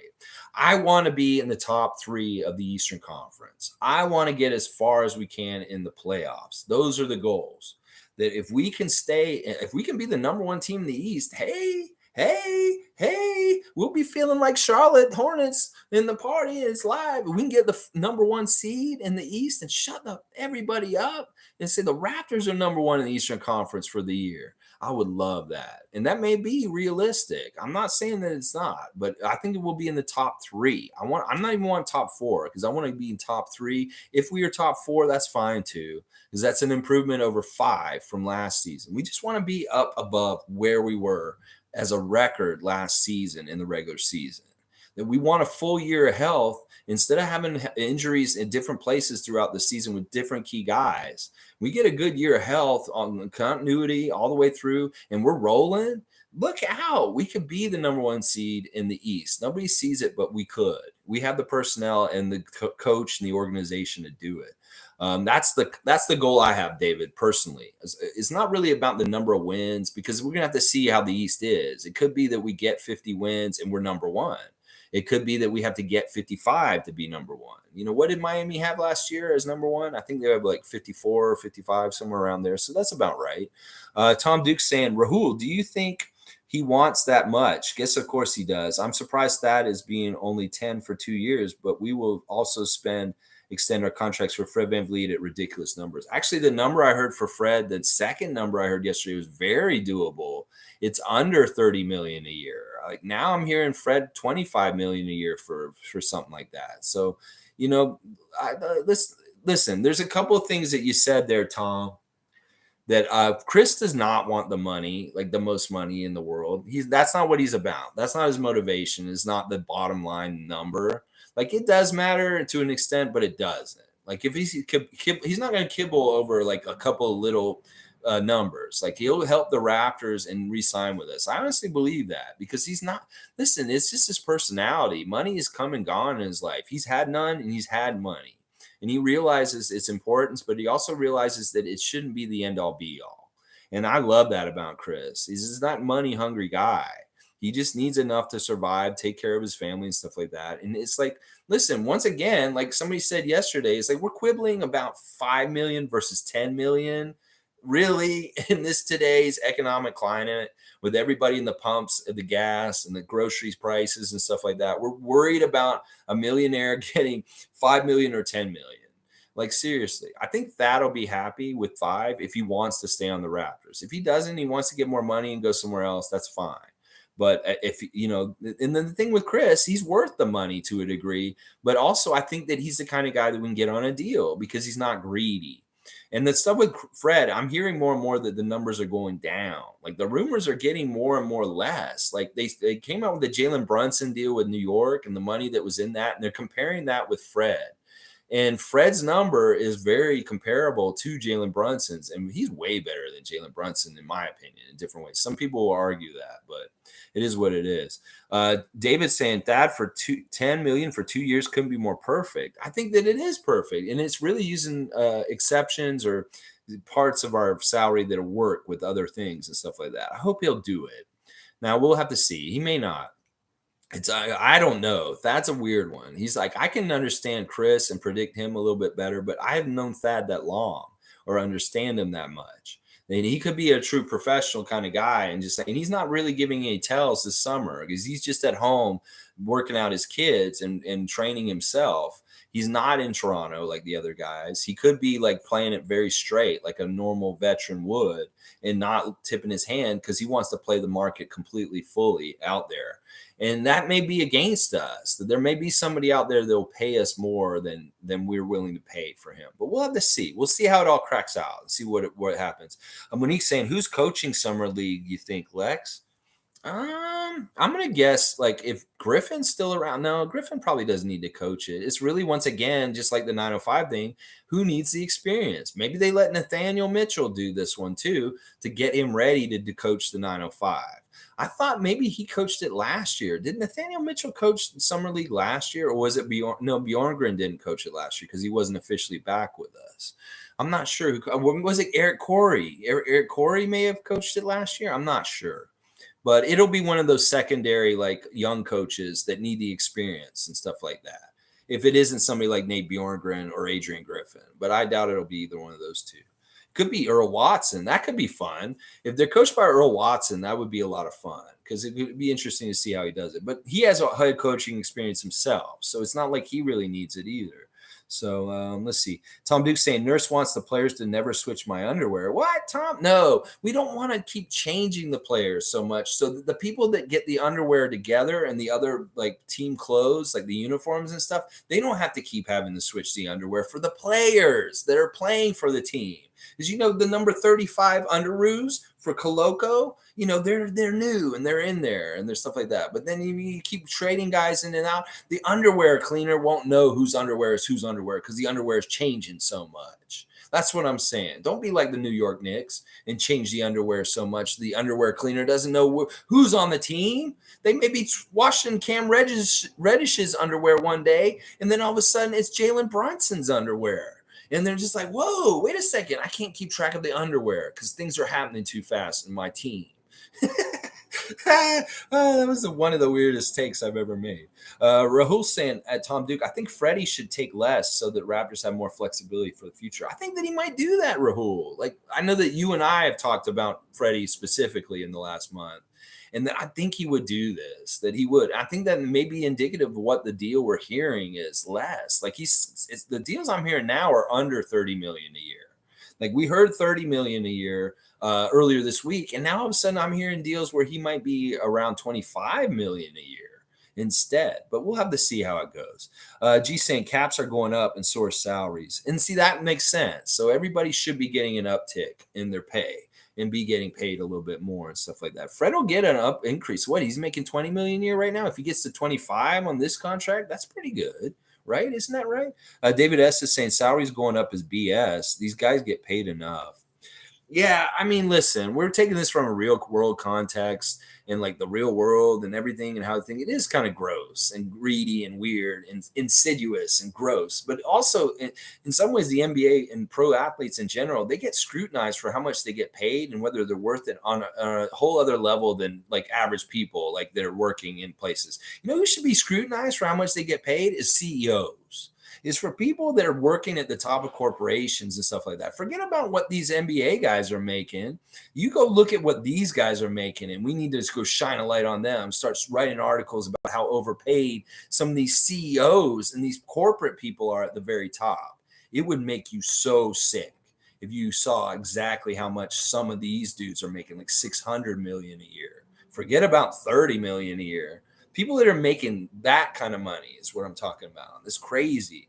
Yeah, I think that honestly, you're right. And it's gross in today's economic climate. Talking about huge amounts of money like this for this kind of stuff, they play a game. I understand this mentality, what you're saying, but also this is the way the market's dictated it, and this is the way it's worked out and how it is. And it's just what it is. Like Shaq said it the other day. He's disgusted that Rudy Gobert makes so much more money than he did in his era. That the players in this era are getting paid a lot of money, and they didn't really earn it in some ways. Like if the guys in the 80s and the 90s could have made this kind of money, that would have been amazing. But it's just not that way.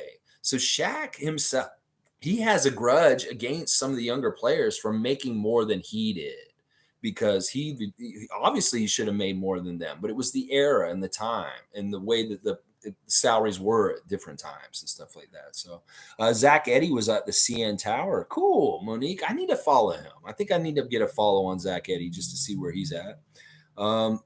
G saying, true, David, but that's what's happening. Exactly. That's just the trend. It's just how it is and stuff like that. Listen, it could be that our whole society just collapses because of so much greed and stupidity at the top. That, there's all kinds of stupid things that are moving us towards like really bad things. And that, greed is the ultimate problem with everything. There's people at the top, they're just hoarding money like crazy. They've rigged the system in certain ways that they just collect and collect and collect, and they sit back, and that money doesn't go anywhere. Meanwhile, everybody's having problems. Well, there's going to be social upheaval. There's going to be societal collapse because people are too greedy and they don't have the foresight to see that they're messing up the whole entire world. They're messing up lives. They're messing up all kinds of things. Don't even get even started on the Supreme Court right now. Holy crap. Oh my gosh. But that's part of it. And like this, at some point, it's like, where do we get the Gilded Age of the Roman Empire and the fall of it? That when are we going to have the fall of Western civilization because of similar things? It's like history repeats itself. You can go look at the fall of Rome and you can see a lot of similarities to what's happening in our society today. On the like it pertains to that section of that life in Rome. You take it and put it on us now, and there's a lot of similarities, and we are heading in the wrong direction.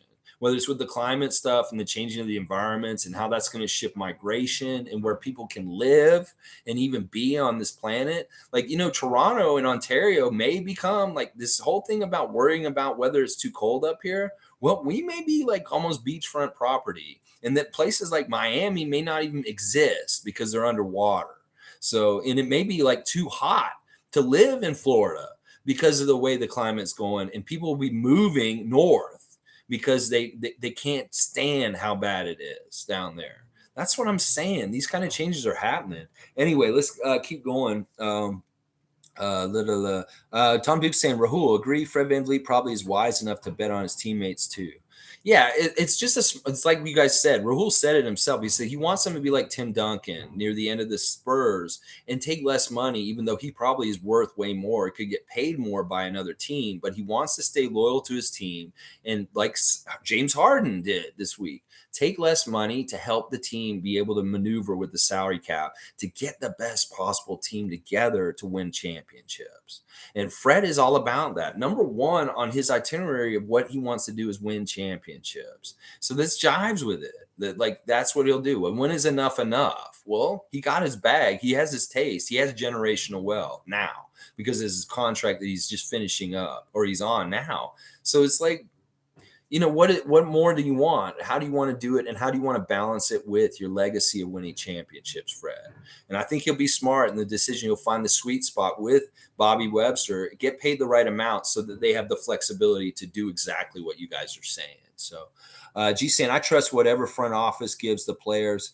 They have their pulse on salaries, projected value caps, and know how to stagger to make room for others. Exactly, G. It's like the umbrella of trust in Masai isn't just with draft picks. It's trust in Masai that he's assessing the talent of the team over and over again as it goes, and that he's not going to get duped. He's not going to give a huge amount of money to a guy and get burned for it later. His track record proves that he's not going to do that.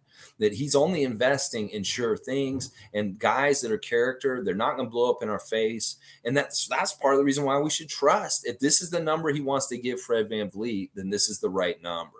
And that G's exactly right. And like, let Tom put arrows up, because G may have just had the most important comment here about free agency, about any kind of front office dealings with the Raptors, is that these guys have a whole idea of the scheme of everything as far as projected value, as far as the cap and how it may change over the next couple of years, as far as staggering the contracts to make it all work and fit as a puzzle.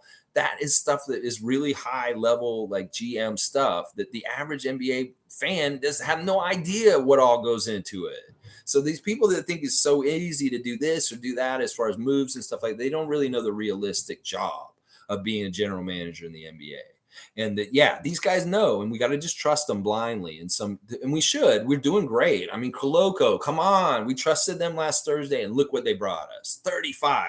Christian Koloko. I'm loco for Koloko, and I've got Coco. Beware. And I'm about to like say, all right, how about this for a nickname for Christian Koloko? Christian Koloko, beware. Koloko, beware. Because if you're down near the court, down near the basket, you better beware, because that man will swat your shot. That's right. Koloko, beware. Like Coco, beware. See, I got Coco Beware. Coco Beware, the Birdman. Yeah, he's even got Frankie still. You know this Frankie right here? People lose him because this is like my action figure from like what, the 80s? And people lose the Frankie. So Frankie's worth like $50. This little pair is worth like $50 because everybody lost their Frankie. It's crazy. So that's why Coco's here, is for Koloko. So say Koloko Beware. I kind of like that nickname. Maybe it's stupid. I don't know. All right, let's keep going. Rahul, set up those listening devices at work already. Tom's really playing into the role play that Rahul is now in the front office of the Raptors. Maybe he's on that Wayne Embry scholarship. He's in there getting the tutelage of Bobby Webster, stuff like that. He's got a slick, nice new suit.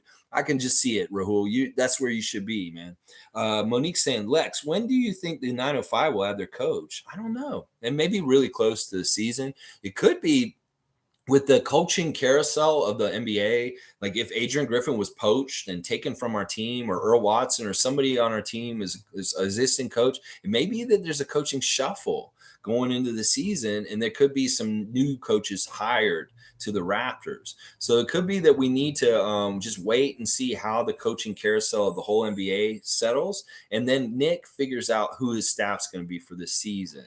And then we'll find out after that who's going to be replacing Patrick Mutombo as the 905 coach. DJ's here. Good to see you on here, DJ. Appreciate your comment the other day. Very nice words. I saw that Lou Will has a show. How many people here are like me thinking that should be my show? Wow. Whoa, DJ. Come on now. Do you prefer to have him for yourselves alone? You know what it is, DJ? That's corporate. Will Lou and the Raptors show on Sportsnet, Fan 590, he has to kowtow to corporate sponsors and worry about what people are saying. I'm unfiltered, baby. I'll say what I'm going to say. If I want to tear down whatever politically, I want to cuss the fucking shit out of fucking talking like this. I want to be able to do this. I want to be pure Lex unfiltered. And I've talked about this recently with people in my family, because there's younger people in my family, my nephew specifically, that want to watch my stream. And my mother watches my stream sometimes too. And I say things that make my mom cringe. Yeah, I do, because I'm off the chain. I'll say things unfiltered. I'll just come out of my mouth. So I talk to them and I'm saying, I don't know. I want to be unfiltered. I want to be purely myself and not worry about, well, I need to censor myself for this reason or for that reason.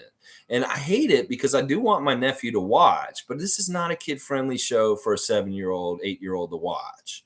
And that's part of it. And also, I don't think he's as into the Raptors or understands what we would talk about, because in some ways, this channel is an advanced Raptors channel that you have to have some basic knowledge of basketball, the team, and everything like that. And like when my mom listens to me, she doesn't know what I'm talking about. She doesn't know half the names that I'm talking about or saying stuff like that. So if I went to Sportsnet or I went somewhere else, I'd have to change my style. And I don't know if I'm ready. I used to do commercial radio in Florida, and I can go like non-blue and like not cuss.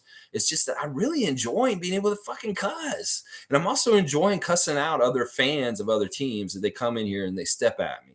And I don't want to have to worry about like thinking in the back of my head, oh, I need to not say this because of my 8-year-old nephew, or I don't need to say this because my mom's watching. Because I'll say something that makes my mom cringe. Like she's like, like why did he say that Boston is doing that to Marcus Smart or something like that?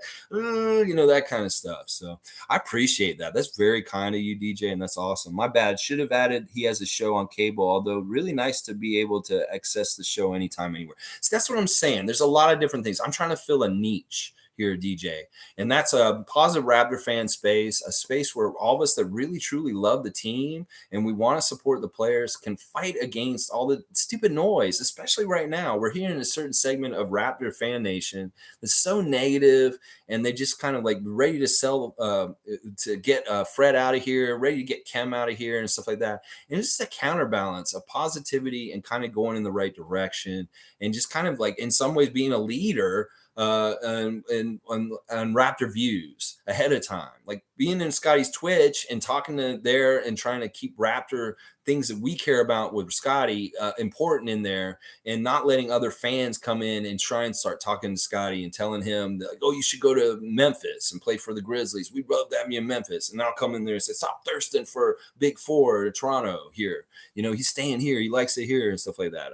So it's a mix. I want to be purely myself, and I don't want to be filtered. And I really enjoy having the standard time. And like you said, you can watch me at any time. You don't catch me right now live 9:30. You can catch me later on YouTube. And I'll be regular. That's the other thing. I want to be regular every single day, no matter what, dependable and stuff like that. So Raymond's saying, DJ, if Lex upgraded his setup, he could have a professional rap station. You really think that, Raymond? Oh, man, listen, I have some weaknesses in this production stuff. Like I'm good with the talking and the insight and stuff like that. But that's why I want to pair up with Greg to a certain extent, is because he's so good at splicing things together, making little jingles, having graphics, having like editing skills and stuff. I have no editing skills. That's part of the reason why I do a live take and just go. It's like, I'm not going to go back and like cut in music and do graphics over my stuff. I'm just not good at that stuff. So it's stuff like that. And because I'm doing this in this way, the turnaround's really like quick. I have to come back and have new content every single morning and have a new idea of what we're going to do and stuff. That's a lot of work in itself. So it's kind of like it would take a job of like doing a whole bunch of different people doing different roles to get it all together right. But man, I appreciate that, Raymond. That's a big compliment. And who knows, over time, this is going to evolve. Seriously, if you look at where I started last year, it's already evolved and got better. And it's going to continue. Like this season, I'm going to try and find different ways to innovate and make this station more appealing. Maybe I do stop cussing just because it does allow more mainstream attention. And maybe I do get more kids watching me. Because I don't know. I have to really figure it out. David's saying, let's help him do that. Hey, David, listen, man. Anybody who's in Toronto, I know Raymond's here, and we have talked about meeting up and hanging out and talking and stuff like that. Anybody who's interested in collaborating with me or, stuff like that, I'm all about it. Because like, listen, I'm not against having help or having people want to work with me if they're interested or they have skills that they think could help me and stuff like that. I'm all about collaborating and making something even greater and bigger and stuff like that. So if anybody got a light bulb from me just saying that, let's do it. Raymond's saying I need 1,000 subs. I think he's close. I'm not close. I've been in a dry spell. I mean, it's the summer. The summer is really hard to get traction. I was getting really good traction around playoffs, and I fully expect when the season starts back up, like when we're getting closer and everybody's like antsy and they want to know about what's happening with the Raptors, I'm going to get a huge deluge of more people then. That it's going to be around September that I'm going to get like a big, huge uptick just because people are going to want to come in and check in. And if I'm already doing this and I'm hitting the beats and I'm right at the right time and I'm making the kind of content like this titles and things are like, oh, I want to know about Koloko, and they boom, that'll happen that way and stuff like that. So Monique's saying, glad Freddie Gillespie is doing well with Memphis Hustle. Yeah, I'm glad that Freddie's gotten a place still. That I liked him. He's a great person. He just wasn't the right fit for us anymore. We kind of out talented him, at the beginning of the season last year. It's like in training camp, he just didn't fit. He was too slow. It's like we finally had those enough centers around that was better than him, that he was expendable, and it was too bad. I Smoke Rocks said, I just did a prediction breakdown for next season for the Atlantic Division. Okay, here we go. I want to see what this guy's saying. He's saying number 1 Sixers, number 2 Nets. Okay, we'll see about that. Number 3 Boston. Wow, these are all kind of out of order. I think Raps number 4, and then Knicks number 5. Should be a great season. Oh my god. He gets all his predictions from ESPN, obviously. All right, can I do mine and retort? I Smoke Rocks.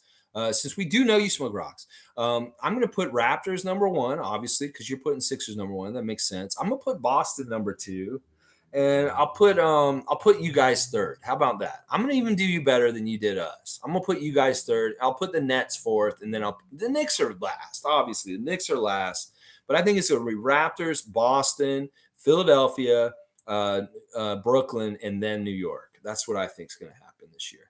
Yeah. All right. David's saying, why can't we see how many subs? Not enough? Yeah, exactly, David. It's not enough. I don't want to show you guys that number. They gave us the option to not have it all out there. And I didn't want to have it all out there because honestly, some people will judge a channel just from that. And I do have a good amount. It's like, and it's grown. Like seriously, when I started doing these streams last October or September it was last year, I had 4 subscribers. I had 4 subscribers on YouTube. And now I have 10 times that. Let's just put it that way. No, more than 10 times that, 100 times that. I have more than 100 times that. Let's say I'm about halfway to 1,000 guys, okay? And I should get there next season. I really do think I will if I continue at the rate I'm going. And part of it is just sharing and word of mouth and me just promoting it a little bit more and stuff like that. But it's also the off season. People don't care right now. Let's see. DJ saying true, but I have thought in the past that Alex doesn't need props so much in his head. He can spot visuals. I'm just really good at riffing, and like you guys give me good cues, and I have opinions and like a long history. DJ, I know that part of what you respect is that the knowledge and the insight about basketball in itself. You can tell that I've paid a lot of attention to basketball, played it, coached it, and just been watching the NBA since the 80s. And that like this is a really kind of like an informed perspective, unlike a lot of more recent Raptor fans. Even the guys like Will Liu and Samson Folk, these guys are younger than me. I'm going to be 50 in like a couple of years. So I have a perspective that reaches back into like Magic and Larry Bird era and stuff like that, and really knows it because I really studied it as a kid. I was an NBA fan like crazy when I was a little kid, and it's been a lifelong passion for me. And this is the culmination of it. Whereas some people may have got in the Raptors just in the 2010s. Like some people, you can tell some people I got into it because of Kyle and DeMar, or I got into it because of Chris Bosh. Well, I got into it because of Detroit Pistons Bad Boys, the late 80s. And that's when I first got into basketball and stuff. But I appreciate that, DJ. I don't know. We're still working on it. I think things are going good. I think that a lot of it is like really good, and we just build on it and stuff like that. I've talked about like having a theme song or just having more professional looking different things about it as time goes on. And it's coming. It's coming. David S. is saying Harden's not winning anything. That's the secret on the down low. I think it's great what he's doing. I think it's really good for his team. But I also think that, yeah, on the down low, he's not going to win anything still. DJ saying tour right again. It's good to remind us sub in like every show. I appreciate that. Yeah, I try and do that at the end and stuff like that. But also I see people overdo it and stuff like that. And I don't want to have little ads, like the little click and subscribe or like stop and all of a sudden say Zenny eyewear, get Zenny and stuff like that. No, I'm very like, this is part of my crutch and problem is that I'm the kind of person that will do it for free and do it and not want money for doing this and stuff like that. Because I love it. I just love doing it, the passion of it. And if somebody offered me money, okay, that's great. But I'm not also living and dying by that also in some ways. So David's saying Scotty Barnes will be in the Hall of Fame by the time Philly wins a chip. Yeah, I think that prediction may be not far off in some way. Oh, Greg's here. I'm going to get to Greg. I saw Greg had a post. You posted something last night, Greg. That's good. I want to see your clip about free agency. Oh, we got a lot of new names in here, and I got to catch up. There's a lot of stuff. Oh, Lion Hunter's back too. I haven't seen Lion Hunter in a bit. Okay, I need to get back. All right, we saw that breakdown. All right, and back on basketball more than anything right now. Let's do that. Not me. I enjoy it. I appreciate it, DJ. Seymour Pape saying PJ Tucker signs with Philly, Dejounte Murray hit trade to Hawks, and John Wall on Clippers. Going to be a good season coming. Yeah, Seymour likes the moves. He's excited about the stuff. I think Dejounte Murray on Atlanta with Trae Young is very intriguing. That Atlanta may be really good this year, but the one thing about Trae Young and Murray as a pairing is they're very skinny little guards. Like there's not a lot of muscle there. Now I know Dejounte plays bigger than himself. Like in some ways, he's the closest thing to a young Russell Westbrook in my book as far as his offense, but his defense is super good too. I'm very curious about this. I like Murray a lot. I'm sad to see him leave the Spurs, but is the Spurs are trying to tank. This is what they're trying to do, obviously. So, but that's going to be real interesting to see how much better Atlanta is this year. They could be a real problem this year. And somebody's saying like, well, now Fred's never going to be an All-Star again because Murray is in the Eastern Conference and he'll be battling him for All-Star consideration. And then like Trae Young and Murray will both be on the All-Star team. I don't know. That's the kind of thing where they cancel each other out sometimes. So we'll have to see how it all works out. But PJ Tucker being on Philly could be dangerous. Like that's the thing was what I'm saying. Philly could get it together. And I know Philly fans that are here with us right now, you like hearing what I'm saying right now. PJ Tucker is the right step in the right direction. I'm going to say that. DJ saying, I just like only two before me. Well, I appreciate that. There'll be more of them. And once again, I'm not living and dying on subs or likes or anything. I have my dedicated, real, loyal audience that's here with me pretty much every day. And then it ebbs and flows. Some days I have a lot of people like I do today. Thursday's a big day. Like I think that people really enjoy the think tank because it really is a communicative two-way street more so than ever. Out of the other days of the week. I have something to present on other days of the week, but today is really about you guys and you guys sharing your opinions and your views and us talking about them. And that I think that's why we do really well on Thursdays. Like on my views right now, I got 25 people watching me, whereas yesterday I probably had 6 people watching me live during the show. So it's good. It's great. And DJ, I appreciate you wondering about all this and wanting to help me and stuff like that. It really does. Like the best way you guys can actually help me other than just subscribing is share me. If you guys are in spaces where you know there's other Raptor fans that really care about the team and positive it, go ahead and put me on blast because I don't have every avenue and nook and cranny that you guys have access to as far as where you think people might be. It could be in your everyday life, that people that you know, people, your family, friends. You say, hey, dude, I'm watching this guy Raptor Freak in the morning. It's awesome. Or it could just be on social media or something, or a club that you belong to or something, anywhere. That's how you can help me the most, honestly. Raymond Jacobs saying, I'm not scared of big people. Mostly giant people are really slow. Okay, we're getting back to when we're talking about people hitting people if they're really big. If one came at me, I'd Bruce Lee punch him in the nuts. I could just see that Raymond Jacob is a big guy coming at him, and he just drops down and goes, pow! So good. All right, Lion Hunter, let's get back to it. Hey, dude, long time. Been busy with work, so haven't been able to get on here. Who do we predict we will end up for center and how? Well, Lion Hunter, I'm glad to see you back again. I appreciate seeing you again. Listen, we got our center last Thursday, Christian Koloko. We should be fine. We got Koloko, Birch, Achua, hopefully Boucher. We should be okay at center. I'm not into this Ayton or Gobert stuff anymore.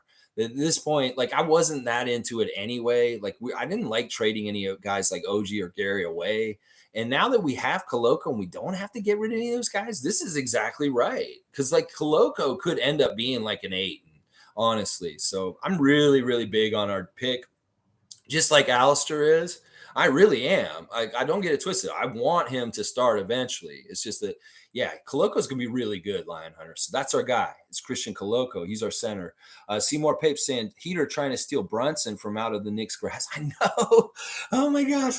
Oh, my gosh. New York, you're such a dumpster fire. You're making all these moves to make a move that may not even happen. And you may have the rug pulled out from right underneath you because Miami.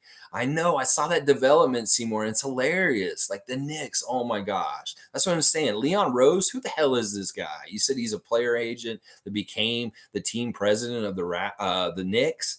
And like this man is nothing like Masai Ujiri. He's not even the same league, but he is. Leon Rose, you're out of your league, bro. Oh my gosh. Pat Riley's going to get you. All right, let's see. Monique's saying the Global Jam is tomorrow for the Canada Basketball Women's. Nate Mitchell's coaching that, I think, or early Clark Ryerson Rams. Where is that, Monique? I'm thinking about going to that. If I can't get to Hamilton, Stevie Roots is saying he wants to go to this thing that you're talking about, the Global Jam. And I think I might go to that with Stevie. I'm going to have to talk to him this afternoon and maybe get it organized and go do that with him tomorrow. Okay, cool. I'm interested in that. Rank Scrub saying Bonga needs runway, and the 4 is shareable among a lot of other players from Banton to Birch. Yeah, I think that Bonga, I like Bonga. I want to keep Bonga. I don't want him to go like Yuta, but it may be that he has to go like Yuta just to make room, because there is an influx of new guys coming in and they're going to need places in the roster. And that Bonga's place may not be totally safe, because not because he didn't work out or he wasn't doing well. It's just that we need somebody else in those spots that's even better.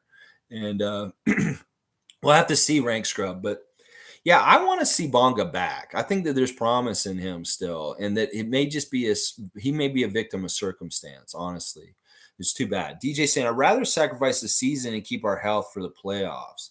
So he's like, all right. He's saying that instead of letting Fred and OG and Pascal get run down over the season, that like not worry. I see. Hang on, I got something in my throat. I think that seeding is most important, though, and that there is a really important thing in the regular season and winning a lot and stuff like that, because the seeding can really help you. So there's a real balance between that. I don't know. I think there is an importance to the regular season, is what I'll say in this point. But the health for the playoffs, if we can do both, win in the regular season, get in good position, good playoff seeding, and protect the health of our main stars, that would be the best ideal route, is to be able to do both. If we can make both happen this year. Monique saying, whatever happened to Roy Rana? Where's he at? I don't even know. James Salve Jr. Sad to say, Kai underrated. All Filipinos are sad. I'm sorry about that, James. And I remember you were here the week we were talking about Kai Soto. This is what I think is going to happen with him. He's 19.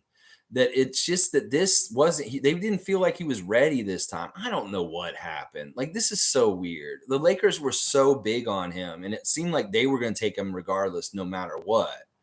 And didn't we hear something that somebody had promised his agent that he was going to be drafted in this draft no matter what? Well, that didn't happen. So there's something weird that happened with Kai Soto, and I don't understand it. I hope that maybe he gets one more year in either, like maybe he goes to G League. He can play in G League Ignite this year, maybe. I don't know. Again. Or maybe he goes to the NBL again and plays in Australia and gets more experience, and he tries again. But I think because he declared for the draft this year, this was his year that he could have got drafted, that it means that he'll have to be brought in as a free agent signing just out of blue. And that could be actually good for him. That if he gets better as a player in the next year, he may be attractive to NBA teams, and they may want him then. Now, if this makes you feel any better, James, Ron Harper Jr.'s mother is full Filipino, and he is half Filipino. So the Raptors did get a Filipino player, and that he is very much embracing his Filipino roots. I saw an interview that Monique posted with Ron Harper Jr. and Filipino interviewers, and the guy was really recruiting for the Filipino Olympic team. And he said, Ron, would you come play for the Philippines in the Olympics or on our world team? And he said, yeah, I'd love to come play for the Philippines on a team. So Ron Harper Jr., who is our two-way player that we just signed, and just here in Toronto a couple days, he was at the Blue Jays game a couple days ago. He's half Filipino. So James, be proud of him and get behind him, and hope that the egg that is Kai Soto is still in the incubator and will still hatch eventually. That don't give up on Kai, that he could still get his path to the NBA. It's just that it didn't work out this time, and something really weird happened. I don't know what exactly was, but Ron Harper is on the team, and his mother, who is getting most of the credit for him being such a good basketball player because his dad was busy coaching and doing other things, is 100% Filipino and was born in the Philippines, was raised in the Philippines for the first few years of her life, and then came to the United States. And she was a Tiger mom. She raised Ron Harper really tough, real tough, and was really on him, made him work really hard, and made him into the player that he is. And if you get any credit to anybody for making Ron Harper Jr., sure, the genes came from dad, but the work and the instilling, get your butt out there and work hard, is from mom. So there you go, James. A little bit on I know you're disappointed about Kai, but let's get behind Ron Harper Jr. and he's gonna make the team. Watch it. Yeah, Kai undrafted Soto. I didn't understand that, Seymour. I just didn't understand that. There's something weird going on there. I think it may be because of his age. That he's 19, he's still too young in some ways. I don't know. Monique saying Chris Boucher motto: grind now, shine later. Remember that. I like that. I like that. Chris is all over the Instagram. He's always on there doing stuff. Blue City saying breaking news: Charlotte Hornets Miles Bridges just got arrested yesterday for domestic violence. I know, Blue City. What a disappointment to the Charlotte Hornets fan nation. What a disappointment to Michael Jordan. What a disappointment to men in the world that we have a man like us that is doing awful things to women like that. That's just really sad. I hate this. And he has really bad timing, like really bad timing. Like him and Harold, Montrezl Harrell, they're having really bad offseason. And Charlotte Hornets are having one of the worst off seasons I've ever seen. Between a coach rejecting them and then their players are just getting arrested left and right. Yeah, it's so brutal. What a punk, as Tom Duke put it. Seymour Pape saying Miles Bridges is a super waste man. Yeah, he's a waste ute. Waste ute from Brampton. That's what he is. DJ saying, Dave, I second that. Yeah, I totally. Let's see.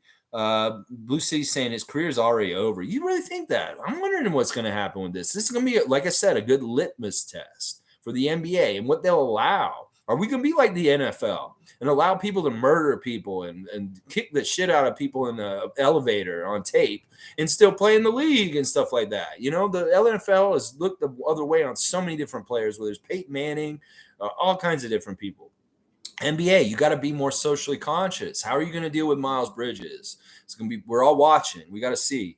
DJ saying, frankly, I can't believe Alex isn't part of the organization already. I was in the organization, actually. I did used to work for the Raptors. I worked for them from 1999 to 2004, but I was making Mr. Sub. But I was, on their payroll.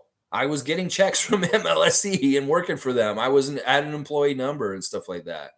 And I mean, it's a different part of the organization than I wanted to be in, but it is what it is. DJ, listen, I don't know. Whatever it is, what it is. I think that I had to wait for YouTube to be able to do this and be able to use it in the way that I was able to use it. It's all things are lining up in the right way from the right time.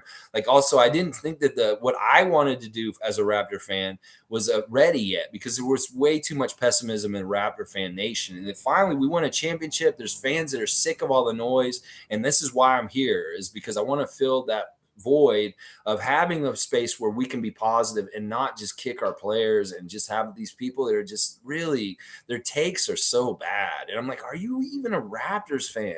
The way that you make a take about players or how you feel the team's going to do. Like at the beginning of the season last year, there were a lot of Raptor fans that thought we were going to be horrible and they were sewering us before we even had a chance to prove who we were.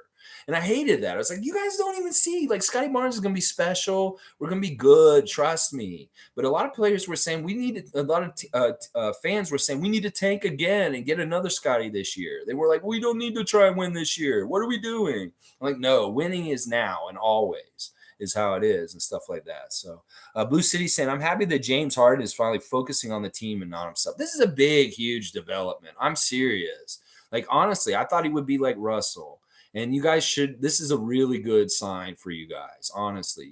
The Sixers Nation should be celebrating what James did this week and be thankful and appreciative towards him. I know I've sewered him like crazy on here, and I do still believe that he may be one of these guys that never wins a championship.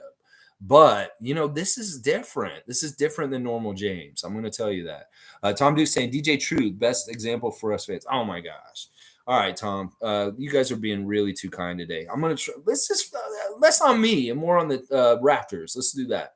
Monique saying, if you want to know anything on Chris Boucher, Abraham Apaya is his guy and manager. Okay, all right. All right, we'll see. I really think he's easy to figure out, though. He's pretty much who he is. And he's the kind of guy that's not going to let his agent make the decisions for him. He'll ask him for like clarification and like advice, but Chris is going to make the decision. DJ saying, thanks, Tom. Yeah, I like the Raptors. He personifies his character. They better love fast before someone else in the league grabs him. Oh man, oh man. No, nobody's gonna steal at least this Raptor freak. There's nobody going anywhere to take anything from me, man. There's no way they're gonna take me from Toronto. I'm born in Toronto, raised in Tallahassee, a real true blue Raptor fan right from the start. I was in Florida, going to Florida State when we were an expansion team, and we had Damon Stoudemire and Tracy Murray and Willie Anderson and stuff. And I got so much grief for being a Raptor fan in the early ages, like from a Celtics fan, from Heat fan, from Orlando Magic fan in Florida. They really were like, why are you rooting for this team and this thing? I'm like, well, I'm from Toronto. And they're like, well, like, is this even an NBA team? So I played my lumps, and I'm not going to go back on my team after going through everything and getting to the promised land of the championship in 2019, all the grief and pain, that I'm not turning my back on the Raptors. They could come and try and give me an offer. I would never do it. I'm a lifer like Fred VanVleet, for sure, for sure. I really appreciate you guys are being so kind to me today. Let's see. Randolph Phillips, good to see you here every morning, 9:30 a.m. Eastern Standard Time, talking Raptors. I'll be here tomorrow morning too, so come back on Friday if you want to see me again. Great show as always, bro. A good nickname for Koloko would be Christian the Savior. Wow, he would be saving us at the rim a lot. I like that. It's a little bit of a religious tie-in, which could be a little bit of a problem, but also, you could play off the name Christian in some ways, I guess. I like that in some ways. I don't know. Some people are saying he could be for Loco, which is not necessarily. This is the other direction. You're saying Christian the Savior, and then somebody's saying like for Loco, call him for Loco, like the drink in the States. We don't know about this up in Canada because we don't allow such an irresponsible drink to be made here in Canada. This is going to be funny to Philly fan right now. For Loco is an alcoholic drink that's sold in the United States that it combines an energy drink with a really hard lemonade like alcohol, like or some other flavor. And listen, all right, I'm an alcoholic. This is very public on my stream. I've been sober for 12 years, but the last time I went to DUI school was in 2010 after my last DUI and last time I got drunk. I had to go to DUI school, and the amount of people that were in DUI school with me, because they ask you at the beginning, you said, why are you in here? What were you drinking? Because they want to go over your alcohol problem and why it's bad. The amount of people that were drinking for Loco before they were driving was insane. I couldn't believe how much it was. Like, I was on for Loco because that shit is crazy, because you got the alcohol and then you got the energy drink in it. So you're like a crazy energetic alcoholic drunk. And one of the guys got in trouble because he was drinking for Loco in a McDonald's in the south side of Tallahassee. He made such a scene in that McDonald's because he was so off the chain, crazy drunk and stuff like that. But yeah, some people are saying for Loco because of Koloko, for Loco, but I don't think that fits. And that's really crazy. I'd rather have Christian the Savior than for Loco Koloko. Or are we for Loco? Are we Loco for Koloko? Or are we even going to get into like General Mills Cocoa Puffs all of a sudden? Like, are we Loco for Koloko? Like Cocoa Puffs? It's like, I don't know. We're going to have to work this out. There's going to be a good nickname for him. And it'll be something that fits Jack Armstrong and Matt Devlin using their voices to really make something funny about it. Like Koloko. It's like, it's going to be Jack Koloko. He's doing like his little high voice. It's like, bonjour. He's going to be like Koloko. It'll be funny. We'll have to see what he does. It'll be great either way. Monique is saying it should be me. It should be Alex Wong all the way. Oh, you guys are talking about Alex Wong and stuff like that. Okay, I was totally off base on that. Patrick Douglas is saying this is the future, reality based. The future is looking real good for the Raptors, Patrick. And I think we'll improve on what we did last year. We were already a really good team. And I think we're going to be even better next year. That just makes sense. We're not changing too much. And our young guys are going to get better. So we're on our way. The future is really, really bright. Monique's saying, I missed Scotty's Twitch last night. He didn't Twitch last night. He didn't Twitch after all. I think he's just really busy. And maybe where he is, he's in LA right now. And it may be that he's super busy with whatever he's doing out there and stuff like that. But he hasn't Twitched since Monday? I think Monday was the last day he twitched. So or maybe Sunday. It was a Sunday and Monday, something like that. He twitched.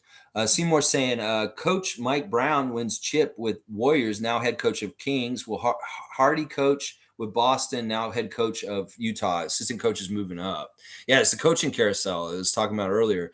Good job, Mike Brown. That's going to be a little interesting. Mike Brown's this kind of coach. He's good to bring in the bad situations.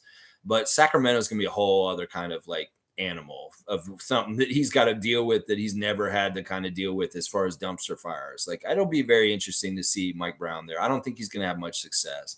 Sacramento is just dysfunction personified in some ways. The Hardy hiring from Boston's good. We like to see Boston lose some of their brain trust, their best assistant from their team. That's a good plus. And it isn't Adrian Griffin going to Utah. That is good also. So I really like the Hardy hiring by the Utah Jazz because it's taken away from Boston's brain trust and not from ours. Because it could have been Adrian Griffin. He was on their short list, and he could have easily been the Utah Jazz's coach announced this week instead of the guy. All right, here we go. Here's Greg. Greg of the Gubstown Clink. Y'all come check out his channel.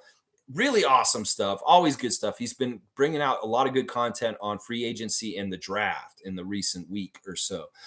Clink saying, I'm 100% willing and able to help you with production, Lex. Yes. And I am game to collaborate. I know, Greg, we just haven't connected completely exactly right yet. Maybe we need to make like some sort of chat for just you and I to talk. Like, I don't know, you're on Facebook. Maybe I should just be Facebook friends with you and figure this out. Let's see. Clint saying, don't stop being yourself. It's why we all think you're one of the hidden gems of Raps content. You offer much more than just hoops talk. I appreciate that, Greg. And I promise I can only be me. Good or bad. I Smoke Rocks is saying, maybe do a Joel Embiid topic every day that will really expand the channel. Everybody wants to hear from the real MVP. More comedy from I Smoke Rocks. You know what? Maybe I'll do more content on Joel Embiid, but it won't be the kind of content you want. Trust me. It'll be more about like maybe Greg and I will do our first collab, and it'll be about Crybaby Joel, and we'll do all kinds of fun stuff where I make fun of him, and Greg has him running across the screen crying like he did down the halls of the Scotiabank Arena in 2019. So that if you want Joel Embiid content, if that's really what my audience wants, well, you're going to get it from a Raptor freak perspective. You're not going to get it in the way you want it, Smoke Rocks, just so you know. And it could be very entertaining for everyone. Seriously, even for you. You might find the burns very fun and stuff like that. Who knows? We could do some fun stuff. I know Greg and I is a good combination because we could do some fun stuff. I'm serious. We could do some fun stuff. David's saying Joel L is the worst. Not to mention, listening to him talk is worse than watching him play basketball. Yeah, he's a little tough in the press conference. He's a little tough. He mumbles a little bit. And of course, he has an accent. So he can be a little bit indistinguishable sometimes with what he's trying to say and stuff. He's hard to understand sometimes. Just a 7-foot moron. There you go. That's more likely to be what the content will be like. It's what David just said.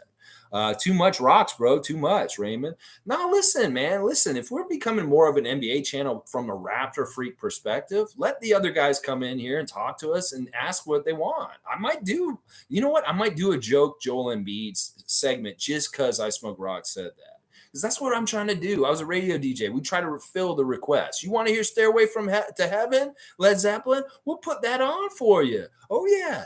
Let's see. Monique saying Raptors top 4.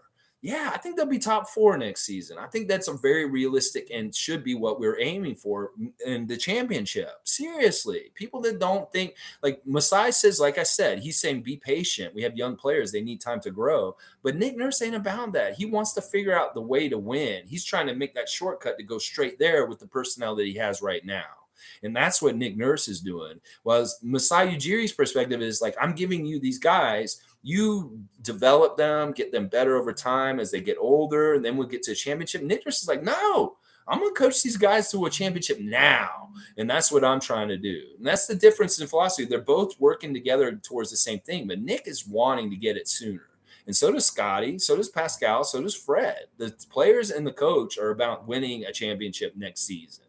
And on the Twitch stream, when we say this to Scotty, he said, yep, 2023 Toronto Raptors champions. He concurs. And he said, that's what it's all about, baby. He's like, let's go. He's like, he sees us type it in. He said, Raptors 2023 champions. This guy's like, yeah, you know what it's talking about. Let's go. It's like, that's his reaction. He's all about, he gets excited when we type that in on the Twitch stream. I'm not lying. He gets excited when he hears us talking about the Raptors being really good next season, because he believes it and he knows it from the inside and he's a part of it. He's going to be a huge part of it. All right, you guys are retracting messages, Philadelphia fans. I don't like that. Don't retract. Say what you're going to say. Blue City saying first place Sixers, second place Raptors, third place Bucks, fourth place Boston, fifth place Bulls, sixth place Miami. All right, Blue City. I like this. See, I can get behind this because he's being true blue to his team. He's a real one for the Sixers nation. He can't put himself below us. And I like that he's giving us respect and putting us in second. That's really big respect in this thing, because like Boston, and you're even including the whole Eastern Conference. Not like earlier, we were just ranking the Atlantic Division. Now we're ranking the whole Eastern Conference. You've got us second. I like this respect. This is much better than Smoke Rocks. We can tell Blue City's not smoking rocks. In third place, Bucks. Okay, I can get behind this. If I had to do this, I might put, all right, I don't know what's going to happen with Miami. Miami's a big question mark. They can't just be penciled in at the top of the Eastern Conference for next season because there's so much unsettled with the Miami Heat right now. There's some culture problems with their team too. Like they're in trouble when their old longstanding like leader on the team, Udonis Haslem, is looking like he may need to retire because he's getting into fights with Jimmy Butler and stuff like that. That's what I'm saying. Like that's changing the culture in Heat culture. Then when Haslem, who's been on the team for 16 years or something like that, cannot longer be on the team, that is kind of like a canary in the coal mine that something's changing and shifting with the Heat. And the fact that they're so quick to want to move anybody. I'm hearing Oladipo's opt out. He's going. PJ Tucker's leaving. It's like rats jumping off a sinking ship is what it looks like to me when you see all these guys running away from the Heat all of a sudden, PJ Tucker and Oladipo. So, yeah, I can't put Miami at the top. So then I start thinking, well, who would it be? Boston? I hate Boston. I don't want to put them at number one. And you know what? The Bucks, maybe. I would maybe put the Bucks somewhere. I'm being realistic, okay, guys? I'm saying Bucks number one. I'll put Raptors number two, since he's already got us at number two. I'll put Boston number three. And then you know what? I'll be nice and I'll put the Sixers at number four. How about that? Especially if you guys get PJ Tucker and Harden's for real. Harden's for real with Maxey and Embiid, and Harris is still there, and you guys got PJ Tucker all of a sudden. Okay, I can bump you up and put you guys at fourth and stuff like that. This is the way I look at it. And then maybe Miami's fifth, and Bulls is sixth, maybe. I don't know. We'll have to see how it all shakes out with free agency. Obviously, after tonight and tomorrow, things are going to look totally different. And these streams are going to be very interesting because we're going to be reacting to them and how they will influence the Raptors and their season this year. Stuff like that. Smoke Rocks is saying, I can respect your passion, Ragnar Freak. It shows. I respect your passion too, I Smoke Rocks. I'm sorry if I've been mean to you at times, but it's just that part of the sports rivalry, shit talking kind of world we live in. And that, when it comes down to it, listen, we all love basketball. And when we talk basketball and we share that passion, that's the most important common thread. Patrick Douglas is saying content rules. Christian loves the paint offensively and defensively. I hear he has an outside shot, but was playing within his team's system, which did not need him shooting from outside. I'm ecstatic. Yes. Thank you, Patrick Douglas. Thank you for the compliment. And yeah, this is true. Like, listen, we know about his defensive side. His defensive side is nasty. And let me just go a little bit into really fine tinkering, talking about Christian Koloko's defensive work. He's not a normal kind of shot blocker. In some ways, a good shot blocker plays and he blocks the guy he's guarding. This is the thing. He's a threat to block people's shots from coming from the offside. That he's quick enough with his foot speed that he can show up all of a sudden. He blocks shots he has no business getting to. Like, you could think that the offensive players beat us already. He's beat his man. He's gotten around him. But Koloko's on the other side, on the weak side, and he's coming so quick from the weak side. The guy thinks he's got a lay-in, and boom, he's blocked it. That is insane to me. Holy crap. But all right, the offensive stuff, like we said, the knock on Scotty was he couldn't shoot. Well, he can shoot. They're going to say Koloko can't shoot. Well, I think he can shoot. From what I'm looking at on Instagram, on his Instagram this week, he looks like he has a good sweet stroke and stuff like that. We just need to extend it out to the 3-point line and get him really good from the outside too. But, oh, man, I am just salivating at the prospects of Christian Koloko for this season on the Toronto Raptors as well, Patrick Douglas. And I'm ecstatic also. I'm so happy that they did exactly what we thought they would do, and they did it exactly right last week on the draft day. Number 35, no crazy trades, just do it right. And then a really, really sound, awesome two-way player signing also. Because I think Ron Harper Jr. had a lot of attention, and he would have gotten a two-way contract from somebody in this league if it hadn't been the Raptors. And this could have been a similar situation to Justin Champagnie, that he was sought after as an undrafted player to be a two-way. And that once again, we lucked out and we grabbed this guy who's really special. I have a real hard feeling about Ron Harper Jr., that he's a real one and that he's going to be a Raptor that's going to be important in the years to come. I can feel it. For some reason, I have a really strong feeling about him.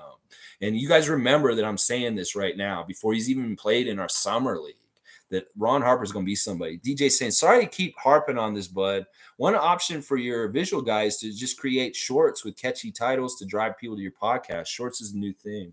Yeah, I did that at the beginning. If you go into my original content from the very beginning, I did really short clips with no live stream, no interaction with you guys. It was just me coming on and doing a spiel and then getting right off. And I know that this is what YouTube creators really tinker with, is the length of their content and how long and different things. One of the strengths for me doing like 3-hour, 2-hour live streams is I get a lot of traffic that comes in. People will come and check me out. They may watch me for 5 or 10 minutes. Some of them may stay with me like you guys are for most of it. But I get a huge amount of views just from being live right now, because people are like, oh, he's live right now. And they'll at least come in and check me out for a little bit. And that helps my stats. And sometimes it is really fine tuning, like your title, getting the right thumbnail, and really getting that sweet spot for length of time. And I thought for a while that was what this channel was going to be. But then this whole live stream part of it opened up, and it was really rewarding and going really well. So I just morphed into this. That was initially what my intention was to do short stuff like this. And maybe Greg and I will do that kind of stuff. Like it may be kind of more like his content on his channel, where we cut it, get it down to like 5 to 20 minute clips and stuff like that. So all right. Yeah. I appreciate the advice, DJ, man. And if you have any expertise in this stuff, man, I'm always willing for help and like any kind of like, suggestions. They're very helpful. I'm not the kind of person that's like, oh, I know everything.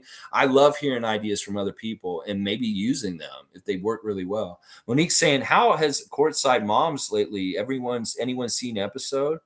I've not been watching Wendy's podcast recently. I watched a bunch of them for a while. I watched the Fred VanVleet one with his mom. I watched the one with Malachi's mom, and I just found it was like too much for women and like mothers, and like I wasn't the target audience. Like the things that they talk about is kind of like being a mom and their sons and like that kind of stuff. And it's not that interesting to me in some ways. It is and it isn't. Like I can't watch the episodes that are with moms from other teams. Like they're not interesting to me at all. Like I don't want to hear about like Georges Niang's mom talking to, Wendy Sparks. I'd much rather hear the Raptor moms talk about their own children and tell us about what they were like than like all the other stuff. So I don't know. I don't know what her stuff has been like. I haven't been watching. I don't even know if she's been putting stuff out lately. Monique's also saying, Lex, I believe the Global Justice is at the Global Jam is at Mattamy Center. Yeah, that's here in Toronto somewhere, or is it in Hamilton? It's not in Hamilton. It's wherever it is. I'm going to try and get to it tomorrow. And if you're there, Monique, maybe I'll see you. I Smoke Rocks saying, I don't know if you talked about this, Raptor Freak, but what do you think of Hawks getting Dejounte Murray? Do you think that move makes them real contenders in the East? Yeah, I think that, they're already a playoff team. This does elevate them a little bit. Like Murray's a good addition. Hawks going to be more annoying. They're going to be more annoying. The Raptors play them really well this year. We killed their winning streaks a couple times this season. They'd have like an 8-game winning streak, and then we beat them and take that away from them. But yeah, they're going to be a little bit different to look and stuff like that. I think the weaknesses for the Hawks are their general manager and their coaching in the last couple of years, and not necessarily their roster. They've had good players and good stuff like that, but it's been their coach was a problem. That Coach Lloyd guy wasn't that good. And then they switched to Nate McMillan, and that's been better. And then their front office, I've never had much faith in the Atlanta Hawks front office. They've always done weird moves and dumb stuff like that. But, getting Murray and having that backcourt with Trae Young's going to be nasty. And it'll be very interesting to see. It'll be very interesting to see. David S is saying 8-ball. I like that. Race Mode Daily is here. Good to see Race Mode. One of my favorites. I did not know that Ron Harper is Filipino. That is why we tune in, because we always get good dialogue and learn stuff. That's right. Ron Harper's mother is full 100% Filipino, and he is half Filipino by default because that's his mother.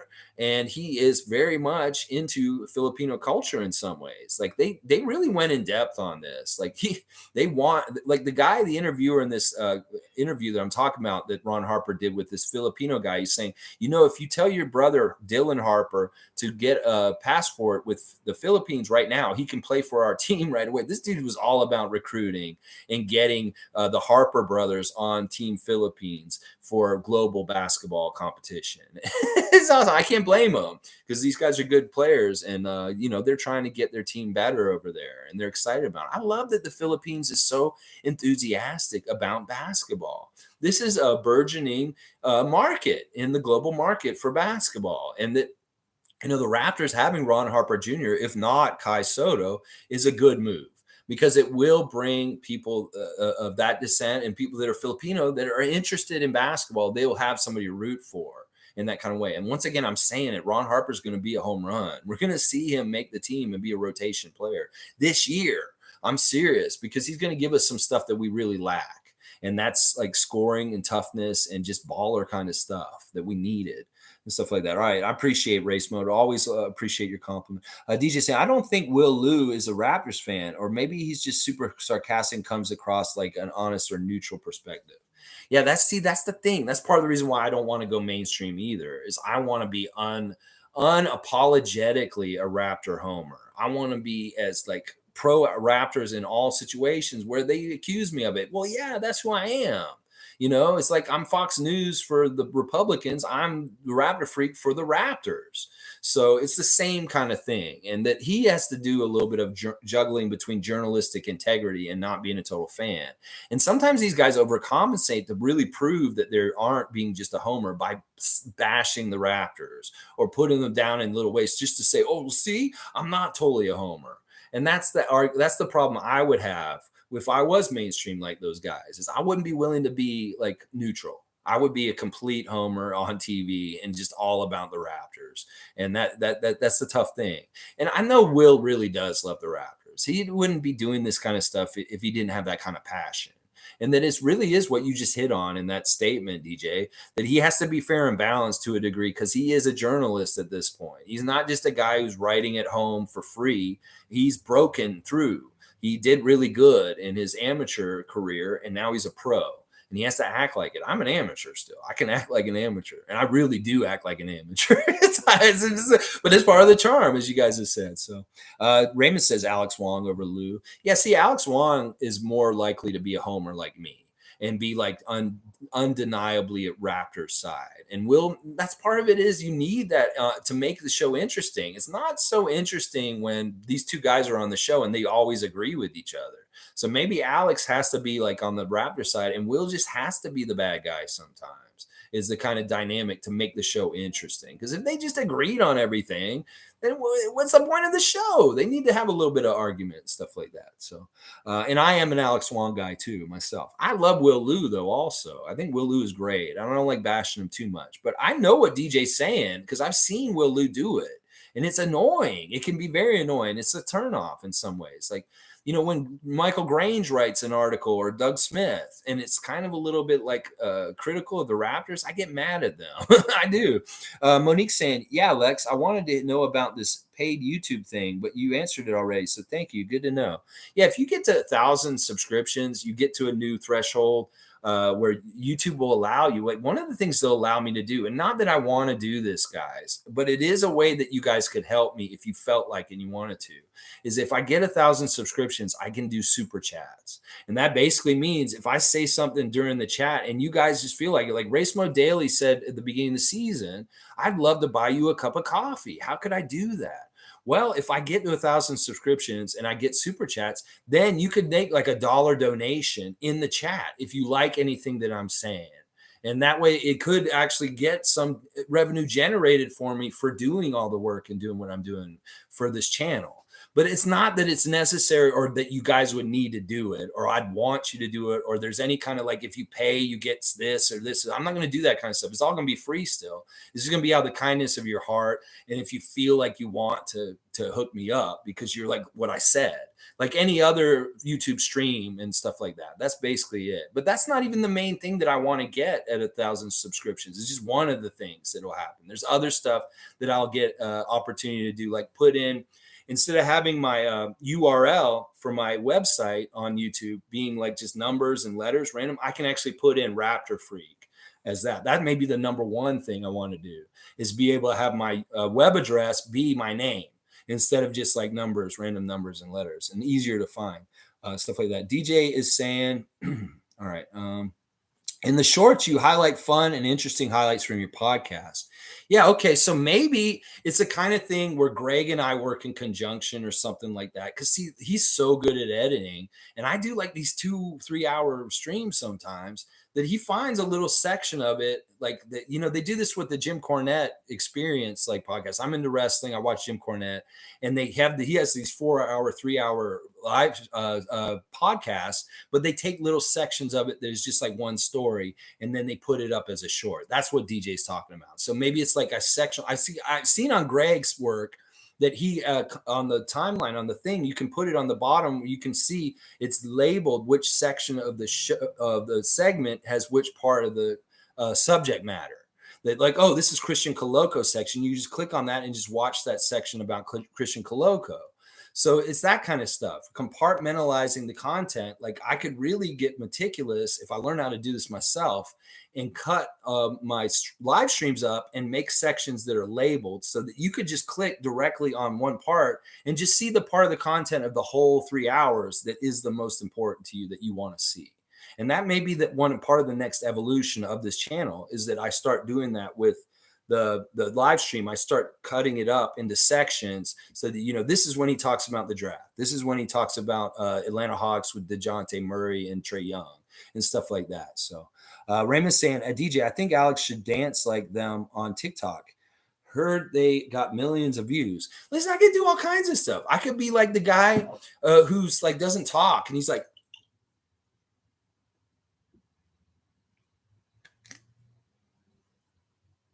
you know, I could do that. That dude is awesome, by the way. I love that guy. And I love that he's like the most like successful person on TikTok right now. He deserves it because he's doing good work, teaching people, stupid people to do things easier in their lives. So, you know, it's that kind of thing. Maybe I'll do some dancing. I don't know. I could do some gimmicks. I'm not above like being pandering to get more views just because I act crazy, you know, stuff like that. I will do it, Raymond. You tell me. Raymond, okay, here we go. He wants me to do, I was wondering he was going to do this. I was going to do this anyway. Okay. Raymond Jacob wants me to do an impression. This is something about this channel. If y'all don't know, if you write impression in, I will do an impression of anything. It's part of the entertainment value and the silliness of it. And he wants me to do a TikTok dance. Now, I don't know any of the normal TikTok dances because I'm not on TikTok and I don't know anything. So I'm just going to do a fake dance and act like it's a TikTok. Okay.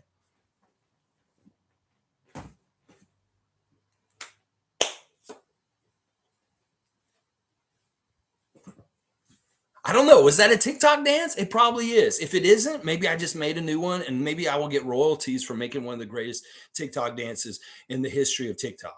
I don't know. I don't understand TikTok. Seymour Pape is saying, what do you grade the Raps draft pick? Oh, I like this question. Seymour getting on task. Koloko, I give it a straight up A. I don't know if it'll be A minus, but I think it's an A. I think it's an A. It looks real good. It's need fitting. It's really good value at that draft position. 33. They thought that they wanted him at 20 and they got him at 33. such a good culture fit. As far as like he's from the same city as Pascal Siakam in Cameroon. He's a really good young man. He seems like he's really like a hard worker. He's good character. I say at least an A, to be amended possibly later to an A plus, depending on how well he meshes and things go this season. But I think he's an A as far as the way I look at it, Seymour. That's my grade for them last week. And if you're just encapsulating the whole draft and what they did, I give him an A just for not doing anything else and just getting a two-way player otherwise. David S. is saying, hard to say as I haven't seen a lot of Koloko, but from what I've seen, seems like an A. That's what I just said. Yeah, it's 33rd pick after all. Yeah. Look, I didn't even see that you said that, David, because I scrolled it up. I don't want you to think that I just copied your answer. I scrolled it up, and I did not see that you had said A also. So we're on the same page. We're thinking alike. Okay, yeah, I like this. Seymour says it's so true. And he's saying Miami letting PJ and Oladipo walk is a bad move. Yeah, it's going downhill. These are two really good players from them from this last playoffs. And this is not good for Miami. In fact, this may mean that they're not going to have home court next season. And that Heat fans should be a little worried that your team is in a weird place. It's really weird place on the down low. People don't even realize it. Seymour saying Miami wants TJ Warren. Didn't he almost fight Jimmy? Miami's a fight club. Jimmy Butler is just that kind of player. I mean, he wanted to fight people in Minnesota when he was there. He's just intense. And if you're not as intense as him and you don't want to win as much as him, well, you may have problems with him. You may throw down with him. Like Eric Spoelstra was about to fight him. Like he's like, do you want to fight with me? And he's like, Jimmy Butler says, yeah, I'll fight my coach. And Udonis Haslem steps in and you say, I'll fight for you, coach. Like that kind of stuff happening in the middle of an NBA game is crazy. I'm sorry. There's problems in Miami and they're not talking about them. They're trying to act like there isn't problems. There's a dumpster fire down there. I really do think I'm going to do a dumpster fire ratings like system. I think that may be what I do this weekend. I don't know. We'll see. I'm going to do a dumpster fire of power rankings for sure. And I'm going to figure it all out. Who's the worst dumpster fire and rank them down. You know, Raptors are going to be number 30 on that power ranking. You know, we'll be the last on that. You know, we will be. Seymour Pape is okay. David's saying, I know it probably won't happen, but I would love to get Oladipo. That would be crazy. Like, that would be so awesome. And that would be a crazy turn of events. I'd love it too. Like, if we could get him for that mid-level exception, that's probably not even realistic because he's going to command a lot of money. And he's worth way more than that money, but that would be insane if we had Victor Oladipo kind of like Miami had him this past year where he was not really a starter. He was a bench luxury. And wow, it's crazy. You guys are right that losing those players, PJ Tucker and Victor Oladipo, may really, really hurt Miami Heat. I haven't even thought about that as much. Seymour saying with Beal opting out, Wizards are all in on Oladipo. Yeah, it's interesting who's opting in and opting out and all the different things in the last couple of days. Monique said likes my picks for the Eastern Conference and the Atlantic Division. Seymour saying KCP and Ish Smith to Nuggets, Barton and Morris to Wizards. Yeah, I don't even know who won that. Like the names to me that are more important and interesting are KCP and Ish, but I realize that Barton's an up and coming player and that maybe the younger guys that are going to the Wizards are the better part of the deal. I don't know how to analyze that. I really don't. Like to me, it's like a move that doesn't really matter in any kind of way in the whole realm of the NBA. David S. is saying Gary Trent Jr. was the 37th pick in his draft class. No reason why Koloko can't be a star too. Yeah, that's for sure. I think Koloko is going to be something for real. He's already got the body for it. Like if he was a project where he needed to fill out, like get weight and stuff like that, I'd be more worried about him. But he already has an NBA ready body. And that it's really him like adjusting to the difference in size and speed of the other players. BTOB is saying, Koloko, good to see you, BTOB. Koloko is good at free throws, means he just needs reps as he pushes it to the three. Yeah, this is good too. This is a good sign. I didn't know anything about his free throw shooting, but if you're saying he's a good at free throw shooter, that's good because sometimes that's not always the case with a big guy. The big guys have been historically in the league sometimes some of the worst shooters at the free throw line. So Jordan saying, I'm always tuned into the stream. Jordan, I'm glad that you're here, looking cool in your sunglasses in the summer. Yeah, and we're still going. It's over almost 2.5 hours. Well, the Thursday live stream is usually pretty long. Greg saying at L, Smoke Rocks, at I Smoke Rocks, Hawks getting Murray means DeLon Wright might be gettable. Oh, yeah, that's a good little way that the ripple effect of things happening, like Dejounte Murray going to Atlanta Hawks, may mean that DeLon Wright may be available, and maybe he is the guy that we're talking about, like Lonnie Walker, for that MLE exception. We get Boucher and Young back in, and we get one new player with that mid-level exception, and it's DeLon Wright returning to the Raptors and being a more steady veteran as a new bench mob, the leader of the new bench mob, him back on the Raptors again with his buddies, OG and Fred. Those guys are his really good friends. He'd be coming back. It'd be a homecoming. He was a rookie here. He loved it here in Toronto. It was kind of sad when he left. He was part of that deal for Marc Gasol. And yeah, you know, DeLon Wright that would be a great deal because he gives you a couple different things. He gives you another pretty decent ball handler. He gives you kind of a mixed player. He's kind of like an SGA in some ways, but not as good as SGA. But there's some certain things that he does that are very similar. Pretty good defense. And the thing about DeLon that's happened with his career since he left the Raptors is he's gotten more reliable as a scorer. Like in Atlanta last year, he was really there off the bench, relied on, like, for sure, kind of score guy. And this may be exactly what we need, and why we need DeLon Wright on our team is that he could fill the need that he filled on Atlanta last season, on the Raptors this season. And that's part of the ripple effect of Murray going to Atlanta, as Greg says. I like this, Greg.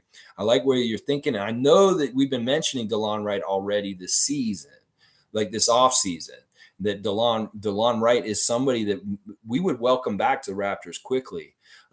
Seymour is saying Charlotte brings back its old coach Clifford. It's a head scratcher. I think at this point, Seymour, it's the only person who will come and coach them. That maybe Michael Jordan has a rapport with Steve Clifford that he's comfortable with, that he's somebody he can control. And Steve Clifford may be like, I don't care. What the fuck? I just glad I'm coaching the NBA. He's like, I don't give a shit. Like, it's not like he's a creme de la creme coach. That you know, Kenny Atkins has said, honestly, never mind. I'm not coming to Charlotte, even though I said I was going to. I like it here in Golden State, and you guys are fucked up. And, like, you know, Steve Clifford's like, well, I don't care. I'll go back there, because he was already there, right? He coached them, the coach before this guy, and he was a failure.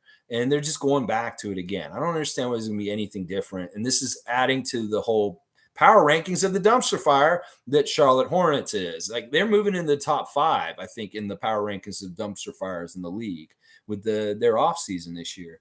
Monique saying, I'm really glad you loved that episode on the Harper family, Lex. I'm so glad you posted it and shared it, Monique. I don't think I would have found it. Highly recommend it, guys. In fact, I may put it in the comments after this so you can find it easy. Ron Harper Jr.'s, there's an hour-long interview with him and his coach first, and then his parents in the second half of it, and you will learn a lot about Ron Harper Jr., this new Raptor that we got. It's probably the best thing to watch about learning about him. And Monique, thank you. Thank you once again. I'm almost 50. DJ saying, that's it. I'm short. You might take two or three of your impressions. Yeah, listen. In a short, yeah, I could do a couple in there. I don't know. I've told people, like, this is the thing. I'll do an impression of anything. Like, I do stand up sometimes on stage, and I've told people, it's like, I'll do an impression of anything. You yell a word. It could be a concept. It could be like something abstract. Like, you could say purity, and I'll be like, oh, you want me to do an impression of purity? And then I'll do like what I interpret purity is through the vessel of my body and my voice and stuff like that. So I'm open to doing any kind of weird impression. And that's just something the regulars know, that we went away from this from a while, but we're doing it a lot during the season. And some of it's hilarious what we come up with, like me being on the phone like I'm Draymond Green. So it was like just really weird impressions sometimes. Hilarious. Raymond Jacobs saying, hi, oh dear, we need to work on your moves. A+ for effort. Yeah, it was pretty bad. I'm sure my TikTok dance was bad, Raymond Jacob. Listen, like I said, TikTok is something I don't understand. I'm not on it. I don't know. All I know is that there's people like dancing on there. I did the Macarena. I think I did the Macarena is what I did. I'm not sure. Seymour Pape saying KCP is a volume shooter. Barton takes the ball too. The net KCP will work wonders with Jokic. Yeah, it'll be a good person to catch, kick out to, and hit those shots for Jokic. Yeah, I don't know who won that deal. Like, some people the other day were saying Washington won the deal because of Barton. Yeah, I don't know. I don't know who won this deal. And like I said, I don't really care in some ways. These are two teams like Denver's more dangerous. Washington's a dumpster fire. And like, I don't have any faith in them getting any better in different ways, especially Bradley Beal leaves. And I don't know what their shakeup's going to be this summer. We're going to have to see. Let's see. David's saying, did G and Tom leave? Does that mean I'm in charge now? Well, Raymond Jacob is the standing wrench right now here. And there's other wrenches. They go in and out and active. Tom Duke's has got to go to work. So Tom may be here at the very beginning of the stream. He's starting at 6:30 because he's on the West Coast in BC. And then at some point he has to get up and go, and he'll catch up and watch me later. He'll watch it in the evening. He'll watch the beginning of it, be here at the beginning, and then he comes back and watches the rest later. But you know what, David? You would be on the list if I do need to add more wrenches at some point. You will definitely be on the list in consideration because you are showing a regular attendance right now. Seymour saying, what would you say to Adam Silver if you were drafted? What would I say on the podium? Oh, man.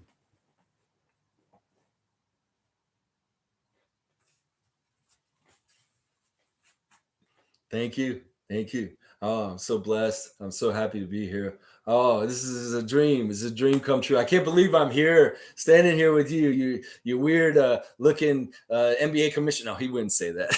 That's not realistic. They wouldn't say that to his face. Anyway, all right, y'all. It's, free agents. Sorry. With the right hat too. Yeah, of course. 2019 champions. All right, y'all. Let's wrap it up. I'm at the end of the comments and stuff like that. I plowed through them.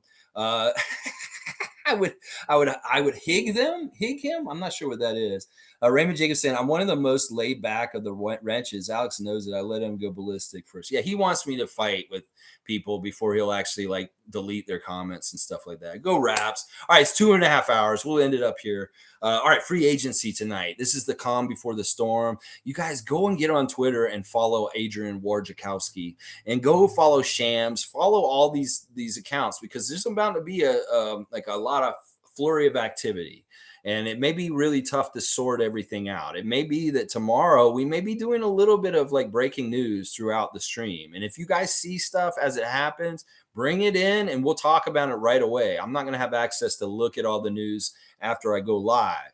But if there's going to be free agency moves happening while we're live streaming tomorrow morning, I do want to talk about them and bring them up as they happen, guys. I really appreciate it. Let's see. Hug. Okay. Oh, I would hug him. Yeah, I guess I should have been. David, Adam Silver. Oh my gosh. Let's see. Go Raps. I like that. Jimmy Pope saying at break on work. Hope everyone's good. Happy Canada Day. Happy Canada Day to you, Jimmy Pope. Have a great day at work. I'm glad you catch me when you can in the middle. Good job, Lex. Have fun, guys. We'll learn a lot about the direction over the next few days. Super fun. Yeah, this is an exciting time of the year. In some ways, there's a lot of distraction and bullshit in the news and stuff like that, but there's also a lot of promise and fun in the uncertainty and the learning of all the chips fall by the end of free agency and stuff like that. I appreciate you, Greg. And honestly, man, are you on Facebook? I'm going to find you on Facebook. I think that's the best way to do it. DJ says you're an artist. A short is a mini movie, less than a minute long. Be a writer or director with your media guys and have fun with them. I studied writing in all kinds of different ways. That's what my degree is in at FSU. I got a degree in writing for media and writing for radio specifically. That's part of the reason why I'm good at this, is because it's kind of right in my wheelhouse. And then even on top of that, I went to Second City here in Toronto and did courses in writing comedy. Like I'm a sketch writer. I write comedy like Kids in the Hall and stuff like that. My mentor is Paul Bellini, who is in Kids in the Hall, who wears the towel. He is one of my friends. I'm close with him. I talk to him, and he's somebody that has taught me how to write sketch comedy. One of the writers of the Kids in the Hall. So that is part of where my writing stuff comes from, is Second City and also Florida State, learning School of Communication, Diffenbaugh building. Let's see. Hello, 601. Yeah, all right. I think that's what time it was there. And happy Canada Day, guys. Just don't bring out your Canada flags, according to Ottawa. Oh, come on, Raymond Jacob. Let's leave Trudeau alone. And in fact, honestly, if I'm going to do this, I'm going to do this now. I won't do this tomorrow. I don't necessarily celebrate Canada Day because of Canada Day. I celebrate it because My family immigrated from in Europe during World War II because of the Nazis and because of occupation and because of the USSR and the Soviets taking Estonia after the war. We needed to leave and we came to Canada. And Canada became a land of opportunity for my grandparents who did not speak English and built themselves into a life. Like they talk about the American dream. Well, what is that really real anymore at this point with the way the economics are and stuff like that? But in Canada, my family found the Canadian dream. And that was coming here with nothing and not speaking the language and building into something. And I appreciate that about Canada.